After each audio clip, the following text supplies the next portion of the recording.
हरे कृष्णा सर्वम कृष्णार्पणमस्तु। प्रभुपाद की जय, गुरु महाराज की जय, രാധാ പവനപുരേശൻ की जय. ഓം ശ്രീ മാത്രേ നമഃ. ഗുരുവായൂർ മഞ്ജരീസിന്റെ ഗീതാ പഠന ക്ലാസ്സിലേക്ക് എല്ലാവർക്കും സ്വാഗതം. ഹരേ കൃഷ്ണ. സുഖമായിരിക്കുന്നോ? ഇന്ന് ഏകാദശി എടുത്തോ? എല്ലാവരും ഏകാദശി പ്രസാദമൊക്കെ കഴിച്ചോ? നാളെ പാരണയുടെ സമയം ഇപ്പൊ തന്നെ ഗ്രൂപ്പിൽ കുറച്ച് സമയത്തിനുള്ളിൽ പോസ്റ്റ് ചെയ്യാം. ഓക്കെ, പാരണ സമയം വരും ഗ്രൂപ്പില്. പിന്നെ പ്രത്യേകിച്ച് വിശേഷങ്ങളൊന്നും പറയാനില്ല. നമസ്കാരം എല്ലാവർക്കും, എൻ്റെ സ്നേഹം നിറഞ്ഞ നമസ്കാരം, സ്നേഹം, കരുതല്. പിന്നെ കുറച്ച് കോൾസ് ഒക്കെ അറ്റൻഡ് ചെയ്തു. ഇന്നും ഇന്നലെയൊക്കെ കുറച്ച് കോൾസ് വിട്ടിട്ടുണ്ട്. അത് വരും ദിവസങ്ങളിൽ നാളെ മറ്റന്നാളൊക്കെ ആയിട്ട് ബാക്കി കോൾസ് അറ്റൻഡ് ചെയ്യാം. വിളിച്ച് കിട്ടാത്തവരുണ്ടെങ്കിൽ നാളെ മറ്റന്നാളും വിളിച്ചോളൂ.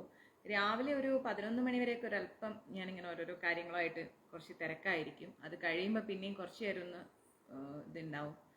കാരണം അപ്പോൾ അത് കഴിഞ്ഞ് കുറച്ച് നേരം ഫ്രീ ആയി കഴിയുമ്പോൾ പിന്നെ വീണ്ടും കുറച്ച് നേരം കോൾസ് ഒക്കെ അറ്റൻഡ് ചെയ്യും. അങ്ങനെയാണ്. പിന്നെ മറ്റ് വിശേഷങ്ങളൊന്നുമില്ല. കേരളത്തിൽ നല്ല മഴയാണെന്ന് കേൾക്കുന്നു. ആരോഗ്യം ശ്രദ്ധിക്കുക. മഴയാണ്, സൂക്ഷ്മമായിട്ടിരിക്കുക, പുറത്തേക്കൊന്നും പോകാതിരിക്കുക. ഓക്കെ, എല്ലാവിധ സേഫ്റ്റിയും നമ്മൾ കരുതണം. ഏറ്റവും കൂടുതൽ ഭക്തിയിൽ ഉയരണം. ഭക്തിയാണ് നമുക്ക് പ്രധാനം. അത് ആരെയും ബോധിപ്പിക്കാനല്ല, നമ്മുടെ ഉള്ളിൽ തന്നെ നമ്മൾ കരുതുന്ന ഒരു ഭക്തിയുണ്ട് അല്ലെ. നമുക്ക് നമ്മളോട് തന്നെ ഒരു റെസ്പെക്റ്റ് തോന്നുന്ന ഒരു ഭക്തിയുണ്ട്. ആ ഭക്തി എപ്പോഴും കീപ്പ് ചെയ്യുക. ലളിത സഹസ്രനാമം ജപിക്കുക, വിഷ്ണു സഹസ്രനാമം ജപിക്കുക, ചാൻഡിങ് ചെയ്യുക. നമ്മുടെ ഇസ്കോൺ റൂൾസ് ഒന്നും തെറ്റിക്കാതെ ഇരിക്കുക. ഗുരുവായൂരപ്പനെ മുറുകെ പിടിക്കുക. ജീവിതത്തിൽ വന്നിരിക്കുന്ന എല്ലാ കഷ്ടപ്പാടുകളിൽ നിന്ന് കരകയറാൻ ഗുരുവായൂരപ്പൻ നമുക്ക് എന്തായാലും ഒരു വഴി കാണിച്ചു തരും. നമ്മളെല്ലാവരും നിത്യദുഃഖിതരാണ് എന്ന് വേണമെങ്കിൽ പറയാം. കാരണം ഓരോരോ പ്രശ്നങ്ങൾ നമുക്ക് ഉണ്ടാവും ജീവിതത്തിൽ അല്ലെ. എല്ലാവർക്കും ഉണ്ടാവും. ആരും സുഖമായി ഈ ലോകത്ത് ജീവിക്കുന്നില്ല. യഥാർത്ഥത്തിൽ സുഖമായി ജീവിക്കുന്നവർ ആരാണെന്ന് ചോദിച്ചു കഴിഞ്ഞാൽ ഭൗതികമായിരിക്കുന്ന എല്ലാം ഉപേക്ഷിച്ചിട്ട് ആധ്യാത്മികമായിട്ട് മാത്രം ചിന്തിക്കുന്ന വ്യക്തികളാണ് സുഖമായിരിക്കുന്നത്. എങ്കിലും അവർക്ക് ഉള്ളിലും ചില കുഞ്ഞു കുഞ്ഞു വിഷമങ്ങൾ ഉണ്ടാവും. അത് അവർ ഭഗവാന്റെ തൃപാദങ്ങളിൽ സമർപ്പിക്കുന്നു. അതുപോലെ നമ്മളും സമസ്തവും ഭഗവാനിൽ സമർപ്പിച്ചിട്ടാണ് നമ്മൾ മുന്നോട്ട് പോകേണ്ടത്. അതെ, ഭക്തിയാണ് ശക്തി. നമുക്ക് മറ്റൊന്നുമല്ല, ഭക്തി തന്നെയാണ് നമുക്ക് ശക്തിയായിരിക്കുന്നത്. അപ്പം അത് ഒരു വ്യക്തിയെയും കാണിക്കാനുള്ള ഭക്തിയല്ല. ആര് വേണമെങ്കിലും നമ്മുടെ ഭക്തിയെക്കുറിച്ച് എന്താ പറയാ അധപ്പതിച്ച് സംസാരിച്ചോട്ടെ. നമ്മൾ എപ്പോഴും ചാൻഡിങ് ആണ്, അല്ലെങ്കിൽ ഇങ്ങനെയാണ് അങ്ങനെയാണ് എന്ന് പറഞ്ഞ് സംസാരിച്ചോട്ടെ. അതൊന്നും കാര്യമാക്കണ്ട. നമ്മൾ പോകുന്ന വഴിയിലേക്ക് പോവുക. തടസ്സങ്ങൾ നമുക്ക് കൂടെ ഉണ്ടാവും. അതൊന്നും ഭയപ്പെടേണ്ട. ഏത് കാര്യത്തിനും തടസ്സം അത് സ്വാഭാവികമാണ്. അതിനെയും നമ്മൾ മറികടക്കും അല്ലെ. ജീവിതത്തിലെ പല പല തടസ്സങ്ങൾ വരും. അതൊക്കെ നമ്മൾ മറികടന്ന് മുന്നോട്ട് പോകും. അതുകൊണ്ട് ഇപ്പോഴും ക്ലാസ്സിൽ പറയുന്നതന്നെ ഇപ്പോഴും പറയുന്നു, പ്രതിസന്ധിയിൽ തളരരുത്. ഓക്കെ, പ്രതിസന്ധിയിൽ തളരരുത്. സൗമ്യമായി എന്തു പ്രശ്നത്തെയും നമ്മൾ നേരിടുക. എല്ലാ പ്രശ്നങ്ങളും സോൾവ് ആവും. ആർക്കും ഈ ലോകത്ത് എല്ലാ പ്രശ്നങ്ങളും സോൾവ് ആയിട്ട് ജീവിക്കാനുള്ള സമയമൊന്നുമില്ല. എല്ലാം ശരിയാവും. നല്ല ഉറച്ച വിശ്വാസത്തോടു കൂടി ഭഗവാന്റെ തൃപാദങ്ങൾ മുറുകെ പിടിച്ചിട്ട് മുന്നോട്ട് പോവുക. ഓക്കെ, എന്തെങ്കിലും ഉണ്ടെങ്കിൽ മെസ്സേജ് ഇടുക. കുറച്ച് മെസ്സേജ് ഒക്കെ നോക്കി, ഇനിയും മെസ്സേജസ് നോക്കാനുണ്ട്. ഞാൻ നോക്കാം. കുറച്ചായിട്ടാണ് നോക്കുന്നത്. കാരണം അറിയാലോ, ജോലിയുടെ ഒരു ചെറിയൊരു തിരക്കുണ്ട്. പിന്നെ അതിൻ്റെ ഇടയിൽ കിട്ടുന്ന സമയങ്ങളാണ് നമ്മൾ ക്ലാസ്സിന് വേണ്ടിയിട്ട് എന്താ പറയുന്നത് കണ്ടെത്തുന്നത്. അപ്പോൾ അത് വളരെ ഇമ്പോർട്ടൻ്റ് ആണ്. മറ്റെന്തിനേക്കാളും ഇമ്പോർട്ടൻ്റ് ആണ് ക്ലാസ്. അതുകൊണ്ട് ഞാൻ എത്ര തിരക്കുണ്ടെങ്കിലും എങ്ങനെയെങ്കിലുമൊക്കെ കണ്ടെത്തും. വേദാ, പനി പിടിച്ചോ? ലാസ്റ്റ് ക്ലാസ്സിൽ മോൾക്ക് പനിയൊന്നും കണ്ടില്ലല്ലോ. ഫേസ് കുറച്ച് ഡള്ളായിരുന്നു. മാതാജി ഗുരുകുലം ക്ലാസ് എടുത്തപ്പോൾ ചോദിക്കും ചെയ്തു അല്ലേ. കൃഷ്ണയ്ക്കും പനിയാണ്. മോൾ ആരോഗ്യം ശ്രദ്ധിക്കൂ കേട്ടോ. വേറെ വിശേഷങ്ങളൊന്നുമില്ലല്ലോ. ശ്രീധരൻ പ്രഭു, എത്രയും പെട്ടെന്ന് ഞാൻ അങ്ങയുടെ അടുത്തേക്ക് എത്തുന്നതായിരിക്കും. യാത്ര എനിക്ക് വല്ലാണ്ട് ഇങ്ങനെ ഓടിക്കൊണ്ടിരിക്കുന്ന ഒരു യാത്രയാണ്. അതുകൊണ്ടാണ് എത്താത്തത് കേട്ടോ. വേറെ ഒന്നും വിചാരിക്കേണ്ട. പെട്ടെന്ന് തന്നെ വരാം. അപ്പം എല്ലാവരും ഹാപ്പി ആയിട്ടിരിക്കൂ കേട്ടോ. ടെൻഷനൊന്നും അടിക്കേണ്ട. സമാധാനമായിട്ടിരിക്കൂ. നിങ്ങളെ ആര് കൈവിട്ടാലും മഞ്ജരീസ് കൈവിടില്ല. നിങ്ങളുടെ എല്ലാ വിഷമങ്ങളും കേൾക്കാൻ ഇപ്പുറത്ത് ഞാനുണ്ട്. ജോലി തിരക്കുകൊണ്ടാണ് പലപ്പോഴും പല കോൾസ് എനിക്ക് എടുക്കാൻ പറ്റാത്തത്. പക്ഷേ മിസ് കോൾസിലേക്ക് ഞാൻ തിരിച്ചു വിളിക്കുന്നുണ്ട്. കുറച്ച് കോൾസ് വിളിച്ചു, ബാക്കിയും വിളിക്കുകയാണ്. ഓക്കെ, വേറെ വിശേഷങ്ങളൊന്നും തന്നെ ഇല്ല. വൈകാതെ ഗുരുവായൂർ വരും. അപ്പം നമുക്ക് ഗുരുവായൂർ വെച്ച് കാണാം. സാധിക്കുന്നവർ വരിക. ഞാൻ പറയാം എന്നാ ഗുരുവായൂർ വരുന്നതെന്ന്. ഓക്കെ, അപ്പം അത്രയും വിശേഷങ്ങൾ. ഏകാദശി ആയതുകൊണ്ട് ഞാൻ ഒരുപാട് ലോങ് ക്ലാസ് എടുക്കില്ല. കുറച്ച് മാത്രം പറഞ്ഞുതരാം. വിളിക്കൂ മാതാജി, ഒരു 11 മണിക്ക് ശേഷം വിളിക്കൂ. അപ്പം ഞാൻ ഫ്രീ ആയിരിക്കും. ഓക്കെ, അപ്പം നമ്മൾ പഠിച്ചുകൊണ്ടിരിക്കുന്നത് ഭഗവത്ഗീത യഥാരൂപത്തിൽ രാജവിദ്യ രാജഗുഹ്യ യോഗത്തെ കുറിച്ചാണ് പഠിക്കുന്നത്. ഓർമ്മയുണ്ടല്ലോ അല്ലെ ലാസ്റ്റ് ക്ലാസ്?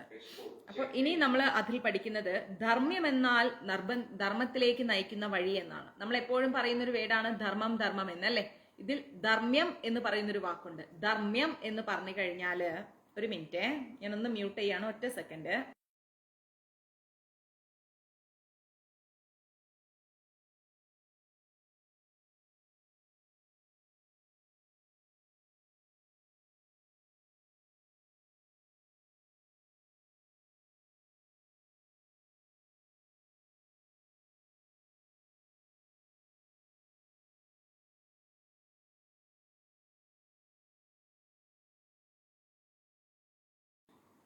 സോറി, ഞാൻ മ്യൂട്ട് ചെയ്തത് അത്യാവശ്യമായിട്ട് ഇവിടെ ഒരു കാര്യം പറയാനുള്ളത് കൊണ്ടാണ്. ഓക്കെ, നമസ്തേ സുധി. അപ്പോൾ ധർമ്മ്യം എന്ന് പറഞ്ഞു കഴിഞ്ഞാൽ ധർമ്മത്തിലേക്ക് നയിക്കുന്ന വഴി എന്നാണ് അർത്ഥം. ഇനി എവിടെയും തെറ്റിപ്പോവരുത്. ധർമ്മ്യം എന്നാൽ നമ്മളെ ധർമ്മത്തിലേക്ക് നയിക്കുന്ന വഴി. ഒരു ദാസി പുത്രനായിരുന്നു നാരദൻ. നമ്മൾ പഠിച്ചല്ലേ നാരദ മഹർഷിയുടെ പ്രീവിയസ് ബർത്ത് എന്താണ് എന്നുള്ളത് നമ്മൾ പഠിച്ചില്ലേ? ഷൈചേട്ടനെ വിളിക്കാം കേട്ടോ. ഒരു ദാസിയുടെ മകനായിരുന്നു ആര്? നമ്മുടെ നാരദമുനി. നാരദമുനിയുടെ പ്രീവിയസ് ബർത്ത് വന്നിട്ട് ഈ ഡിവോട്ടീസിന്, ഉറപ്പായിട്ടും മോളെ, ഡിവോട്ടീസിന് ഭക്തർക്ക് സേവ ചെയ്യുന്ന ഒരു സ്ത്രീ ആയിരുന്നു നാരദമുനിയുടെ അമ്മ. മുൻജന്മത്തില്. ഓക്കെ, തെറ്റിപ്പോവരുത്, മുൻജന്മത്തില്. അതുകൊണ്ട് തന്നെ അമ്മ എത്താത്ത സമയത്ത് നാരദമുനി പോയിട്ട് ആ ഭക്തർക്ക് സേവ ചെയ്യുമായിരുന്നു. വിദ്യാഭ്യാസത്തിനുള്ള അവസരമൊന്നും നാരദമുനിയുടെ പ്രീവിയസ് ബർത്തിൽ നാരദമുനിക്ക് കിട്ടിയിട്ടില്ല. പഠിക്കാനുള്ള സാഹചര്യമൊന്നും ഉണ്ടായില്ല. അമ്മയെ ഇങ്ങനെ സഹായിച്ചു വരുമായിരുന്നു ആ കുട്ടി. ഭാഗ്യവശാൽ അത് വലിയൊരു അവസരമാണ്. വിദ്യാഭ്യാസത്തിനേക്കാൾ വലിയൊരു അവസരമാണ് ഭക്തരെ സേവിക്കുക എന്നുള്ളത്. സജ്ജന സമ്പർക്കം കൊണ്ട് മാത്രം ആ ബാലന് സർവധർമ്മങ്ങളുടെയും ലക്ഷ്യമായ ഉന്നത പദത്തിലെത്താൻ സാധിച്ചു. സജ്ജന സംസർഗം എന്ന് പറയുന്നത് വളരെ ഇമ്പോർട്ടന്റ് ആണ്. നമ്മളിൽ പലരും ചോദിക്കാറുണ്ട്, എന്തിനാ ഭഗവാനെ പ്രാർത്ഥിക്കാൻ ഒരു കൂട്ടായ്മ എന്ന് ചോദിക്കാറുണ്ട്. പക്ഷേ ഭഗവത് കൂട്ടായ്മയിൽ നിൽക്കുമ്പോൾ കിട്ടുന്ന ഒരു ആനന്ദം എന്ന് പറയുന്നത് അത് വളരെ വലുതാണ്. കാരണം നമ്മൾക്കിപ്പോ ഒരാളോട് നമുക്കൊരു വിഷമം വന്നു, നമുക്ക് ആരോടെങ്കിലും ഒന്ന് ഷെയർ ചെയ്താൽ കുറെ ആശ്വാസം കിട്ടും അല്ലെ? ഈശ്വരനോട് നമ്മൾ ഷെയർ ചെയ്യും, ഇല്ലാന്നല്ല. പക്ഷെ യാഥാർത്ഥ്യം എന്ന് പറഞ്ഞു കഴിഞ്ഞാൽ നമ്മൾ ഒരു അമ്പലത്തിൽ പോയിട്ട് പ്രാർത്ഥിച്ചാൽ നമുക്ക് മനസ്സിനൊരു ആശ്വാസം കിട്ടും. ഭഗവാന്റെ ഫോട്ടോയുടെ മുമ്പിലോ വിഗ്രഹത്തിന്റെ മുമ്പിലോ നിന്ന് പ്രാർത്ഥിച്ചാൽ നമുക്കൊരാശ്വാസം കിട്ടും. പക്ഷെ അതുപോലെ തന്നെ ഒരാശ്വാസമാണ് എന്താണ്, നമുക്ക് ആരോടെങ്കിലും ഒന്ന് പറയുമ്പോൾ, നമുക്ക് വിശ്വാസയോഗ്യമായ ഒരു വ്യക്തിയോട് നമ്മുടെ സങ്കടം പറയുമ്പോൾ അവരിൽ നിന്നൊരു റിപ്ലൈ കിട്ടുന്നത്, വിഷമിക്കേണ്ട, ധൈര്യമായിട്ടിരിക്കുക എന്ന് പറയുന്ന ഒരു റിപ്ലൈ കിട്ടുന്നത് നമുക്ക് എന്നും ഒരു ആശ്വാസമാണ്. അപ്പോൾ ഇവിടെ നമ്മൾ അതുപോലെ ഒരു ആശ്വാസമാണ് ഭക്ത കൂട്ടായ്മയിൽ നമുക്ക് കിട്ടുന്നത്. ഇപ്പോ നിങ്ങൾക്ക് ആർക്കെങ്കിലും എന്തെങ്കിലും സങ്കടം വരുമ്പോൾ മാതാജി എനിക്ക് ഇങ്ങനെയാണ്, ഇപ്പൊ സിമി മാതാജി ഒരു മെസ്സേജ് ഇട്ടു, മാതാജി എനിക്ക് നല്ല ബാക്ക് പെയിൻ ആണ്, നടക്കാൻ പോലും പറ്റുന്നില്ല എന്നുള്ളത്. ഞാൻ അറ്റ് പ്രസന്റ് അതിന് റിപ്ലൈ കൊടുത്തിട്ടില്ലെങ്കിലും ഞാൻ ആ മെസ്സേജ് കാണുന്നുണ്ട്, അതെന്റെ മൈൻഡിലും ഉണ്ട്, അത് ഞാൻ പ്രാർത്ഥിക്കുകയും ചെയ്യും. അപ്പോ നമ്മൾക്ക് എപ്പോഴും ഒരു ആശ്വാസം എന്ന് പറയുന്നത് ഒരു ഭക്ത കൂട്ടായ്മയാണ് അല്ലെ? നാമജപവും നാമസങ്കീർത്തനവും തമ്മിൽ വ്യത്യാസമുണ്ട്. നാമജപം എന്ന് പറയുന്നത് ഒരു വ്യക്തി ചെയ്യുന്നതാണ്, നാമസങ്കീർത്തനം എന്ന് പറയുന്നത് ഒരു കൂട്ടായ്മ ചെയ്യുന്നതാണ്. അപ്പോൾ ഒരു കൂട്ടായ്മയിൽ നിന്നുകൊണ്ട് നമ്മൾ ഈശ്വര സേവ ചെയ്യുകയാണെങ്കിൽ അതിനൊരു ആനന്ദം വേറെയാണ്. നമ്മൾ ഒറ്റയ്ക്ക് ഒരു സ്ഥലത്ത് പോകുന്നതും നമ്മളൊരു ഗ്രൂപ്പായിട്ട് പോകുന്നതും തമ്മിൽ ഒരുപാട് വ്യത്യാസമുണ്ട്. അപ്പോ ആ ഒരു ഗ്രൂപ്പ് എന്ന് പറയുന്നത് ആനന്ദം നൽകുന്നതാണ്. അതിലുപരി നമ്മൾ നമ്മുടെ ക്ഷീണം മറന്ന് ഇപ്പൊ ഒറ്റയ്ക്ക് ഒരു കാര്യം ചെയ്യുമ്പോൾ ഒറ്റയ്ക്ക് ചെയ്ത് മടുത്തു, അതേസമയം നമ്മളൊരു ഗ്രൂപ്പായിട്ട് ചെയ്യുമ്പോഴോ, ഫോർ എക്സാമ്പിൾ ഒരു കല്യാണ വീട്ടില് നമ്മൾ ഒറ്റയ്ക്ക് ആരോടും മിണ്ടാതെ ഒരു ജോലി ചെയ്യുകയാണെങ്കിൽ നമുക്ക് ബോറടിക്കും, അത് ചെയ്ത് എത്രയും പെട്ടെന്ന് പോകാൻ ശ്രമിക്കും. എന്നാൽ ഒരു കല്യാണ വീട്ടിന്റെ തലേ ദിവസം എല്ലാവരും ഒരുമിച്ചിരുന്ന് നാളികേരം ചിരകുന്നു, അരയ്ക്കുന്നു, പച്ചക്കറി കട്ട് ചെയ്യുന്നു, അതിലൊരു ആനന്ദം വേറെയാണ് അല്ലെ? നമുക്ക് അവിടുന്ന് പോകാനേ തോന്നില്ല, സമയം പോകുന്നതേ നമ്മൾ അറിയില്ല. ആ ദിവസങ്ങൾ നമ്മൾ എന്നും ഓർത്തുകൊണ്ടേയിരിക്കും. അപ്പോ കൂട്ടായ്മയ്ക്ക് ഒരു പ്രത്യേക ശക്തിയുണ്ട്. അത് ഭക്ത കൂട്ടായ്മയാകുമ്പോൾ ശക്തിയുടെ ആ ഒരു ഭംഗി എന്ന് പറയുന്നത് വളരെയധികം കൂടുതലാണ്. നമ്മുടെ ഗെറ്റ് ടുഗദർ എല്ലാവർക്കും ഓർമ്മയില്ലേ? അതെ, ശ്രീമദ് ഭാഗവതം പറയുന്നത് പോലെ ഭഗവത് സേവനം എന്ന് പറയുന്നത് ഭക്ത കൂട്ടായ്മയിൽ നിന്നുകൊണ്ട് വേണം ചെയ്യാൻ. ഭക്ത കൂട്ടായ്മയിൽ നിന്ന് ഭഗവത് സേവനം ചെയ്യുമ്പോൾ അതിനൊരു ആനന്ദം വേറെ തന്നെയാണ്. സർവധർമ്മങ്ങളുടെയും അന്തിമ ലക്ഷ്യം എന്ന് പറയുന്നത് എന്താണ്? സവൈ പുസാം പരോധർമ്മോ യഥോ ഭക്തി ദോക്ഷജേ എന്നാ പറയുന്നത്. എല്ലാ കാര്യത്തിലും നമ്മളൊരു കൂട്ടായ്മയോടുകൂടി സവൈ പുംസാം പരോധർമ്മോ യഥോ ഭക്തി രഥോക്ഷജേ എന്ന് പറയുന്നുണ്ട്. എന്ന് വെച്ചാൽ എല്ലാ മതങ്ങളുടെയും അന്തിമ ലക്ഷ്യം എന്ന് പറയുന്നത് എന്താണ്? എല്ലാ മതങ്ങളും ലാസ്റ്റ് അവരുടെ ഒരു എൻഡ് എന്ന് പറയുന്നത് ഭക്തിയുത സേവനമാണ്. ഏത് സ്ഥലത്ത് നോക്കിക്കഴിഞ്ഞാലും, പള്ളിയിലാവട്ടെ, മോസ്കിലാവട്ടെ, നമ്മുടെ അമ്പലത്തിലാവട്ടെ, എവിടെ നോക്കിക്കഴിഞ്ഞാലും ഭക്തജന കൂട്ടായ്മയുടെ ഒരു സേവനമുണ്ട് അവിടെ. ഒറ്റയ്ക്ക് ഒരാളെ കൊണ്ട് ഒരിക്കലും ഒരു ക്ഷേത്രം മുന്നോട്ട് കൊണ്ടുപോകാൻ സാധിക്കില്ല. ഒരിക്കലും ഒരു വ്യക്തിക്ക് അവകാശപ്പെട്ടതുമല്ല ഒരു ക്ഷേത്രം എന്ന് പറയുന്നത്. ഒരു ഭക്തജന കൂട്ടായ്മയുടെ ഏറ്റവും വലിയൊരു ആനന്ദം നൽകുന്നത് എപ്പോഴാണ്? ആ സ്ഥലത്ത് ഭക്തിയുത സേവനം നടക്കുമ്പോഴാണ്. മതവിശ്വാസങ്ങളിൽ പലർക്കും അത് അറിയില്ല. എല്ലാ മതങ്ങളെയും ഫോളോ ചെയ്യുന്നുണ്ടെങ്കിലും ഭക്തിയുത സേവനം എന്താണെന്നുള്ളത് ആർക്കും അറിയില്ല. അതാണ് ഇവിടെ പ്രശ്നം.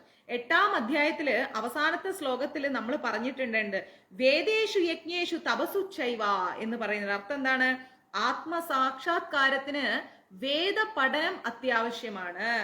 മതഗ്രന്ഥങ്ങൾ മാത്രം കയ്യിൽ വെച്ചതുകൊണ്ട് കാര്യമില്ല. നമ്മൾ ആ വേദ പഠനം നടത്തണം. വേദങ്ങൾ നമ്മൾ പഠിക്കണം. വേദങ്ങൾ പഠിച്ചിട്ട് വേണം നമ്മൾ മുന്നോട്ട് പോകാൻ. അപ്പോഴാണ് നമുക്ക് ഭക്തിയുത സേവനം എന്താണ്, ആത്മസാക്ഷാത്കാരം എന്താണ്, ഭക്തി എന്താണ്, ആനന്ദം എന്താണ് എന്നുള്ളത് നമുക്ക് മനസ്സിലാവുക. ഇതുവരെ നമ്മൾ കണ്ട ഗുരുവായൂരപ്പനിൽ നിന്ന് വ്യത്യസ്തമായിട്ടാണ് നമ്മൾ ഇസ്കോണിലൂടെ കൃഷ്ണനെ കാണുന്നത്, അല്ലെ? കൃഷ്ണാവബോധം എന്താണ് എന്നുള്ളത് നമ്മൾ കാണുന്നത്. നമുക്ക് കുറെ എല്ലാവർക്കും അറിയാം, കേരളത്തിൽ ജനിച്ചുകൊണ്ട് ഗുരുവായൂരപ്പൻ എന്താണ്. പക്ഷെ അന്ന് നമ്മൾ കണ്ട അതേ വിഷനിലല്ല ഇന്ന് നമ്മൾ ഗുരുവായൂരപ്പനെ കാണുന്നത്. അതിൽ നിന്നും വ്യത്യസ്തമായി നമ്മൾ കാണുന്നു. അതിന്റെ കാരണം എന്താണ്? ഭക്തി കൂട്ടായ്മയിൽ നിന്നുകൊണ്ട് ഭക്തിയുത സേവനം എന്താണ്, കൃഷ്ണാവബോധം എന്താണെന്ന് മനസ്സിലാക്കിയത് കൊണ്ടാണ്, അല്ലെ? അങ്ങനെ നാരദൻ ഒരിക്കലും ഗുരുകുലത്തിൽ പോയി പഠിച്ചിട്ടില്ല. അദ്ദേഹം വൈദിക സിദ്ധാന്തങ്ങൾ ഒന്നും തന്നെ പഠിച്ചിട്ടില്ല. എങ്കിലും വൈദിക വിദ്യാഭ്യാസത്തിന്റെ അത്യുത്കൃഷ്ടമായിരിക്കുന്ന ഫലം അദ്ദേഹത്തിന് കിട്ടി. എങ്ങനെയാ കിട്ടുന്നത്? അമ്മ ഭക്തർക്ക് സേവനം ചെയ്യുമ്പോൾ അവിടെ പോയിട്ട് അദ്ദേഹവും സേവനം ചെയ്യുന്നുണ്ട്. അങ്ങനെ അദ്ദേഹത്തിന് വൈദിക വിദ്യാഭ്യാസത്തിന്റെ ഉന്നതിയാണ് കിട്ടിയിരിക്കുന്നത്. എങ്ങനെയാണ് അത് കിട്ടുന്നത്? നമ്മളിപ്പോ ഒരു ക്ഷേത്രത്തിൽ പോയിട്ട് നമ്മൾ ആദ്യമായിട്ട് ഒരു ക്ഷേത്രത്തിൽ പോകുമ്പോൾ നമുക്ക് പ്രത്യേകിച്ച് അവിടുത്തെ റൂൾസ് ആൻഡ് റെഗുലേഷൻസ് അറിയില്ല, കറക്റ്റ് അല്ലേ? അപ്പൊ നമ്മൾ എന്താ ചെയ്യാ? അടുത്തുള്ളവർ എന്ത് ചെയ്യുന്നു, അവിടെ എന്താണ് പ്രത്യേക വഴിപാട്, ഇല്ലെങ്കിൽ അവിടെ ആരോടെങ്കിലും സംസാരിക്കും. ഈ ക്ഷേത്രത്തിന്റെ ഹിസ്റ്ററി എന്താണ്, ഇവിടെ എങ്ങനെയാണ് തൊഴേണ്ടത്, എന്താണ് ചെയ്യേണ്ടത് എന്നുള്ളത് നമ്മൾ അവരുമായി സംസാരിക്കുമ്പോൾ നമുക്ക് മനസ്സിലാവും, അല്ലെ? അങ്ങനെ നമ്മളൊരു പരിചിതമായിരിക്കുന്ന ഭക്ത കൂട്ടായ്മയിലൂടെ നമ്മൾ മുന്നോട്ട് പോകുമ്പോ നമുക്ക് ഓരോ കാര്യങ്ങളായിട്ട് മനസ്സിലാക്കാൻ സാധിക്കും. അങ്ങനെ മനസ്സിലാക്കി നമ്മൾ എന്ത് ചെയ്യും? വൈദിക വിദ്യാഭ്യാസം നമ്മൾ നേടും. മതശാസനകൾ മുറയ്ക്ക് അനുഷ്ഠിക്കാതെ തന്നെ അത്യുന്നതമായിരിക്കുന്ന പൂർണ്ണത കൈവരിക്കാൻ കഴിഞ്ഞു എന്നത് ഈ പദ്ധതിയുടെ പ്രഭാവത്തെ സൂചിപ്പിക്കുന്നു. മതവിശ്വാസങ്ങളിലൂടെ പോയതുകൊണ്ട് കാര്യമില്ല. എന്താണ് മതം, എന്താണ് അതിന്റെ അന്തിമ ലക്ഷ്യം, നമ്മൾ എന്താണ് ചെയ്യേണ്ടത്, എങ്ങനെയാണ് പ്രാർത്ഥിക്കേണ്ടത്, നമ്മുടെ ലക്ഷ്യം എന്താണ്? ഒരു മതത്തെ മാത്രം ശരിയെന്ന് പറയുന്നത് തെറ്റാണ്. എല്ലാ മതങ്ങളും ശരിയാണ്. എല്ലാ മതത്തെയും നമ്മൾ ബഹുമാനിക്കാൻ പഠിക്കണം. വ്യക്തികളുടെ പേരിൽ ഒരിക്കലും മതത്തെ നമ്മൾ എന്ത് ചെയ്യരുത്? വേർതിരിക്കരുത്. കാരണം മതങ്ങളുടെ ലക്ഷ്യം എന്ന് പറയുന്നത് വ്യക്തികളെ തരംതിരിക്കലാവരുത്. പിന്നെ എന്താണ്? അന്തിമമായ ലക്ഷ്യം ഭക്തിയുത സേവനമാണ്. ഈശ്വരൻ എന്താണ്, ധർമ്മം എന്താണ്, സത്യം എന്താണ്, നീതി എന്താണ്, ന്യായം എന്താണ് എന്ന് പഠിപ്പിക്കുന്നതായിരിക്കണം ഓരോ മതത്തിന്റെയും ധർമ്മം. അല്ലാതെ ഹിന്ദു മാത്രമാണ് ശരി, ക്രിസ്ത്യൻ മാത്രമാണ് ശരി, മുസ്ലിം മാത്രമാണ് ശരി, അവരുടെ വർഷിപ്പാണ് ശരി, അവരുടെ ദൈവമാണ് ശക്തിയുള്ളത്, ഇങ്ങനെ ഒരു ടോക്ക് ഗുരുവായൂർ മഞ്ജരീസിൽ വേണ്ട. ആരുടെ ചിന്തയിലും അങ്ങനെ ഒരു ടോക്ക് വേണ്ട. നമ്മൾ ഒരിക്കലും ഒരു മതസ്ഥരോടും കൃഷ്ണൻ മാത്രമാണ് ശരിയെന്ന് നമ്മൾ പറയരുത്. എല്ലാ സർവ്വ ജീവജാലങ്ങളിലും ഭഗവാൻ കുടികൊള്ളുന്നുണ്ട്. നമ്മൾ ഭഗവാൻ എന്ന് വിളിക്കുമ്പോൾ അവർ അള്ളാഹു എന്ന് വിളിക്കുന്നു, മറ്റൊരു പരിശുദ്ധാത്മാവ് എന്ന് വിളിക്കുന്നു. എന്ത് തന്നെയായാലും അത് സത്യം തന്നെയാണ്. ആ സത്യത്തെ നമ്മൾ അടുത്തറിയുക. നമ്മൾ ഹൈന്ദവ രീതിയിൽ പോയി കൃഷ്ണനെ അടുത്തറിയുന്നു, അവർ മറ്റുള്ള വഴിയിലൂടെ പോയി അവരുടെ ഈശ്വരനെ അടുത്തറിയുന്നു. പക്ഷെ ലക്ഷ്യം എന്ന് പറയുന്നത് എന്താണ്? ഭക്തിയുത സേവനമാണ്, ആധ്യാത്മികതയാണ്, അതുപോലെ ആത്മസാക്ഷാത്കാരമാണ്. അതിന് 3 വ്യത്യസ്ത വഴികളിലൂടെ നമ്മൾ യാത്ര ചെയ്യുന്നു. അതുകൊണ്ട് മനുഷ്യരുടെ പേരിൽ ഒരിക്കലും നമ്മൾ എന്ത് ചെയ്യരുത്? മതത്തെ വേർതിരിക്കരുത്. ഇതെങ്ങനെ സാധിക്കും എന്നുള്ളത് വൈദിക സാഹിത്യത്തിൽ നന്നായിട്ട് പറയുന്നുണ്ട്. ആചാര്യന്മാർ പുരുഷോ വേദ എന്നാണ് പറയുന്നത്. അതായത് വിശിഷ്ടമായിരിക്കുന്ന ആചാര്യന്മാരുടെ സഹവാസം കൊണ്ട് കുറച്ചും കൂടെ ഉയർന്ന ആചാര്യന്മാരുമായിട്ട് നമ്മൾ കുറച്ചും കൂടെ ക്ലോസ് ആയിട്ടിരിക്കും. അതായത് അവരിൽ നിന്നുള്ള അറിവുകൾ നമ്മൾ കരസ്ഥമാക്കുമ്പോൾ, വേദങ്ങൾ പഠിക്കുമ്പോൾ, വിദ്യ അഭ്യസിക്കുമ്പോൾ, അതൊക്കെ ചെയ്യുമ്പോൾ സാക്ഷാത്കാരത്തിന് വേണ്ട ഒരു അറിവ് നമുക്ക് കിട്ടുന്നുണ്ട്, അല്ലെ? നമ്മളൊരു 10 പേരായിട്ട് സംസാരിക്കുമ്പോൾ അവരിലുള്ള നോളേജ് അത് നമുക്കും കിട്ടും, നമ്മളിലുള്ള നോളേജ് അവർക്കും കിട്ടും. അല്ലാതെ നമ്മൾ മാത്രം പഠിച്ചിങ്ങനെ മനസ്സിൽ വെക്കുകയാണെങ്കിൽ അതൊരിക്കലും ശരിയല്ല. ഇപ്പൊ നോക്കൂ, നിങ്ങളിൽ പലരും എനിക്ക് പല നോളേജ് ഷെയർ ചെയ്യുന്നുണ്ട്. അതൊക്കെ എനിക്ക് വളരെയധികം ഇൻട്രസ്റ്റ് ഉള്ള കാര്യമാണ്. ഞാൻ എന്താ ചെയ്യുന്നത്, ഞാൻ വായിക്കുന്നത് പഠിക്കുന്നത് നിങ്ങൾക്കും ഞാൻ ഷെയർ ചെയ്യുന്നത്, അപ്പൊ നിങ്ങൾക്കും അത് ഇൻട്രസ്റ്റ് ആണ്. അപ്പൊ നമ്മൾ ഈക്വൽ ആണ്. ഇവിടെ ഞാൻ എപ്പോഴും പറയാറുണ്ട്, ഞാൻ ടീച്ചറും നിങ്ങൾ സ്റ്റുഡൻസും അല്ല, നമ്മൾ എപ്പോഴും ഈക്വൽ ആണ്. കൃഷ്ണ കോൺഷ്യസ്നെസ് ആണ് നമ്മൾ ഫോളോ ചെയ്യുന്നത്, മനസ്സിലായില്ലേ? അപ്പൊ ഒരിക്കലും സൊസൈറ്റിയിൽ ഉയർന്നവർ താഴ്ന്നവർ, അല്ലെങ്കിൽ ഞാൻ കുറച്ച് ഇന്ന പൊസിഷൻ അവർ ഈ പൊസിഷൻ, അങ്ങനെ ഒരിക്കലും നമ്മൾ എന്ത് ചെയ്യരുത്, ഒരു ഡിഫറൻസും ആരെയും കാണരുത്. നമ്മൾ എല്ലാവരും ഈക്വൽ ആണ്. എല്ലാവർക്കുള്ളിലും ആത്മാവുണ്ട്, പരമാത്മാവുണ്ട്. നമ്മൾ ആ രീതിയിൽ ആത്മസാക്ഷാത്കാരത്തിന് വേണ്ടി പ്രവർത്തിക്കുന്നു. അത് പല രീതികളിൽ ആണ് എന്ന് മാത്രം. അതുകൊണ്ട് പരസ്പരം ബഹുമാനിക്കുക, പരസ്പരം ക്ഷമിക്കുക, പരസ്പരം സ്നേഹിക്കുക, വാക്കുതർക്കങ്ങൾ ഇല്ലാതെ ജീവിച്ചു പോവുക. ക്ഷമയാണ് ഏറ്റവും ഇമ്പോർട്ടന്റ്. ഒരു പ്രോബ്ലം വരുമ്പോൾ അതിനെ ടാക്കിൾ ചെയ്ത് സംസാരിക്കാൻ നമുക്ക് ഭയങ്കര പവറാണ്, അല്ലെ? നമുക്ക് എത്ര വേണമെങ്കിലും പ്രോബ്ലംസ് ക്രിയേറ്റ് ചെയ്യാം, ഷൗട്ട് ചെയ്യാം. അതിന് നമ്മൾക്ക് ഈസിയാണ്, ഷൗട്ട് ചെയ്യാൻ ഈസിയാണ്. പക്ഷെ കാം ആൻഡ് ക്വയറ്റ് ആയിട്ടിരിക്കാൻ നമുക്ക് കുറച്ച് കഷ്ടമാണ്. ആലോചിച്ച് നോക്കുക, അതിനും കൂടുതൽ പവർ വേണം. അതാണ് നമ്മൾ മനസ്സിലാക്കേണ്ടത്. നിശബ്ദത, സൈലന്റ് ആയിരിക്കാൻ പവർ കൂടുതൽ വേണം. ഷൗട്ട് ചെയ്യാൻ പവർ കുറച്ച് മതി. അതായത് സൈലൻസിൽ നമ്മൾ വരുമ്പോൾ നമ്മുടെ മനസ്സിനെയാണ് നമ്മൾ കൺട്രോൾ ചെയ്യുന്നത്, അതിനുള്ള പവർ കുറച്ച് കൂടുതൽ വേണം. ഷൗട്ട് ചെയ്യാൻ നമുക്ക് മനസ്സിനെ കൺട്രോൾ ചെയ്യേണ്ട ആവശ്യമില്ല. നമ്മൾക്ക് ഏറ്റവും കൂടുതൽ സഹനശക്തി, അതാണ് നമ്മൾ കൂടുതൽ, അതിന്റെ പേര് തന്നെ സഹനശക്തി എന്നാണ്. സഹിക്കാനാണ് കൂടുതൽ ശക്തി വേണ്ടത്. പക്ഷേ പൊട്ടിത്തെറിക്കാൻ നമുക്ക് ശക്തി കുറച്ച് മതി. അപ്പൊ നമുക്ക് ഏത് വേണം എന്നുള്ളത് കൃത്യമായിട്ട് ആലോചിക്കാം. ഭഗവത് സേവനത്തിന്റെ പദ്ധതി അത്രയ്ക്കും സുഖകരമാണ്.